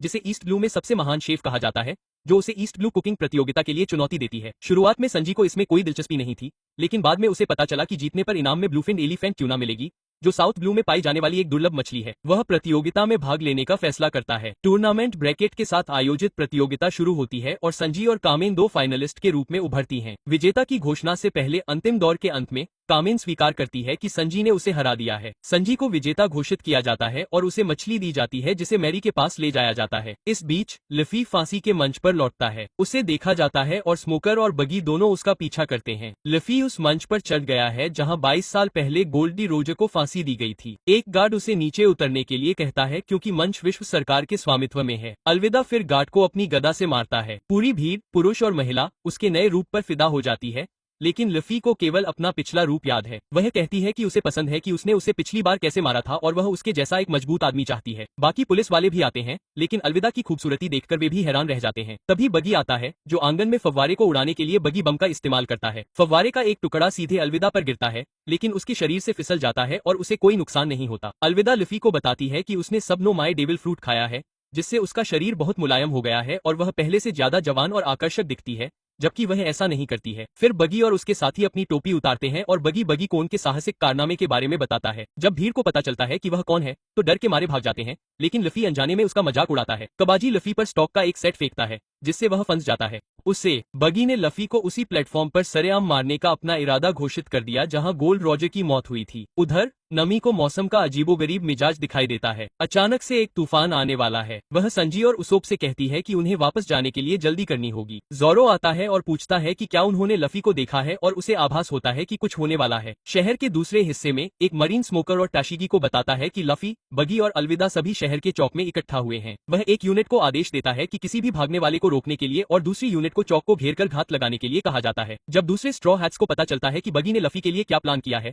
तो जोरो और सांजी उसे बचाने के लिए भागते हैं। नमी और उसोप को अपना सामान जहाज पर ले जाने के लिए छोड़ देते हैं। जब वह चौक पर दृश्य का जायजा लेता है तो स्मोकर सोचता है कि लफी कितना दयनीय दिख रहा है। वह अपने आदमियों के साथ इंतजार करने का फैसला करता है और बगी को लुफी की देखभाल करने देता है। लुफी को जब पता चलता है कि वह मरने वाला है तो वह घबरा जाता है। नामी यूसोप को बताता है कि यह तूफान बहुत बड़ा होने वाला है। अगर मरीन तूफान के दौरान लुफी और बगी को रोक लेते हैं तो वे बच नहीं पाएंगे। मरीन पहले से ही किसी भी समुद्री डाकू जहाज पर हमला करने की तैयारी कर रहे हैं, लेकिन मैरी को मोजी और रिची से खतरा है, जो जॉली रोजर के आधार पर अनुमान लगाते हैं कि लफी का जहाज कौन सा है जिस पर स्ट्रॉ हैट है। वे उसे जलाने का इरादा रखते हैं ताकि अगर वह फांसी से बचने में कामयाब हो जाता है तो वह भाग न सके। वापस चौक पर लफी दया के लिए चिल्लाता है जैसे कि वह ऊब गया हो। बगी द्वारा अंतिम शब्द कहने का मौका मिलने पर वह घोषणा करता है कि वह समुद्री लुटेरों का राजा होगा। जो लोग वहां रुकने और देखने को मजबूर हैं, वे सदमे में हैं। इससे जोरो और सेंजी को आने का समय मिल जाता है। जब वे बगी और अलविदा के आदमियों से लड़ते हैं तब बगी तलवार घुमाता है। ताशिगी को यह देखकर झटका लगता है कि जोरो एक समुद्री लुटेरे के साथ मिलकर काम कर रहा है। सेंजी प्लेटफॉर्म को नीचे गिराने के लिए बहुत दूर है। स्मोकर हमला करने का आदेश देने की तैयारी करता है, तभी लफी का सिर गिर जाता है। जैसे ही तलवार नीचे आती है, लफी अपने साथियों को बुलाता है। स्मोकर देखता है कि लफी के चेहरे पर बड़ी मुस्कान है, लेकिन इससे पहले कि बगी की तलवार लफी की गर्दन को छूती,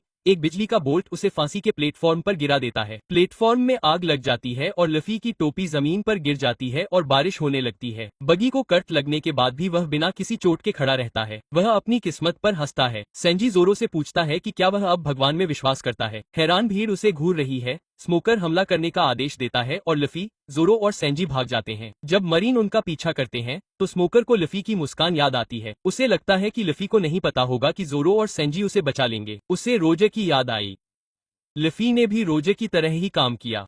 यूनिट 1 को इसलिए रोकना पड़ा क्योंकि बारिश ने उनके बारूद को बर्बाद कर दिया था और मौजूदा तूफान के साथ आई नई हवा ग्रैंड लाइन की तरफ जाने वाले जहाज के लिए अनुकूल थी। स्मोकर लफी से निजी तौर पर भिड़ने का फैसला करता है, लेकिन द्वीप पर कहीं और हरे रंग की टोपी पहने एक आदमी जिसके चेहरे पर बड़ा टैटू है, सड़कों पर घूमता हुआ कहता है कि किस्मत का तूफान आ गया है। किस्मत से मौत से बचने के बाद लफी, जोरो और सेंजी गोइंग मैरी की तरफ बढ़ते हैं, लेकिन बगी और अलविदा उनका पीछा कर रहे हैं। उड़ान भरने से पहले ही मरीन उन्हें पकड़ लेते हैं, लेकिन बाद में वे भाग निकलते हैं। रास्ते में ताशिगी आती है और जोरो को झूठ बोलने के लिए द्वंद्वयुद्ध के लिए चुनौती देती है। जोरो बताता है कि उसने झूठ नहीं बोला, उसने बस उसे नहीं बताया। फिर भी जोरो और ताशिगी तलवारें भिड़ाते हैं। इस बीच नामी और उसोप गोइंग मैरी के पास पहुंच जाते हैं जब मोजी उसे जलाने वाला होता है। इससे पहले कि मोजी नामी से ठीक से लड़ पाता, मरीन मोजी को पकड़ लेते हैं और उस पर गोली चला देते हैं। नामी और उसोप इस मौके का फायदा उठाकर गोइंग मैरी पर सवार हो जाते हैं। उसी समय लफी और सेंजी स्मोकर से मिलते हैं, जो लफी को पकड़ने की योजना बनाता है। सेंजी आगे बढ़ता है जबकि लफी और स्मोकर लड़ाई करते हैं। स्मोकर को हराने के लफी के प्रयासों को झटका लगता है, लेकिन स्मोकर उसे हरा देता है। लेकिन एक रहस्यमयी व्यक्ति स्मोकर को रोकता है और हवा का एक तेज झोंका छोड़ता है, जिससे लफी को भागने का मौका मिल जाता है। जैसे ही जोरो भी भागता है, सेंजी किनारे पर पहुंच जाता है, लेकिन मरीन से घिरा होता है। इसके बाद उसोप अपनी जान जोखिम में डालकर समुद्र में गोता लगाता है, अपने गुलेल से मरीन को मार गिराता है और अंत में तैरकर सेंजी के पास पहुंचता है। लफी और जोरो उसे पकड़ लेते हैं। फिर लफी अपने गोमू रॉकेट का इस्तेमाल करके सेंजी, यूसो और जोरो को गोइंग मैरी तक पहुंचाता है। स्मोकर, ताशिगी, बगी और अलविदा अलग अलग टीमों में इकट्ठा होकर उनका पीछा करते हुए ग्रैंड लाइन तक ले जाने का फैसला करते हैं। Straw hat crew grand line तक जाने के लिए उत्साहित है क्योंकि वे सभी रवाना होने से पहले अपनी प्रतिज्ञा करते हैं।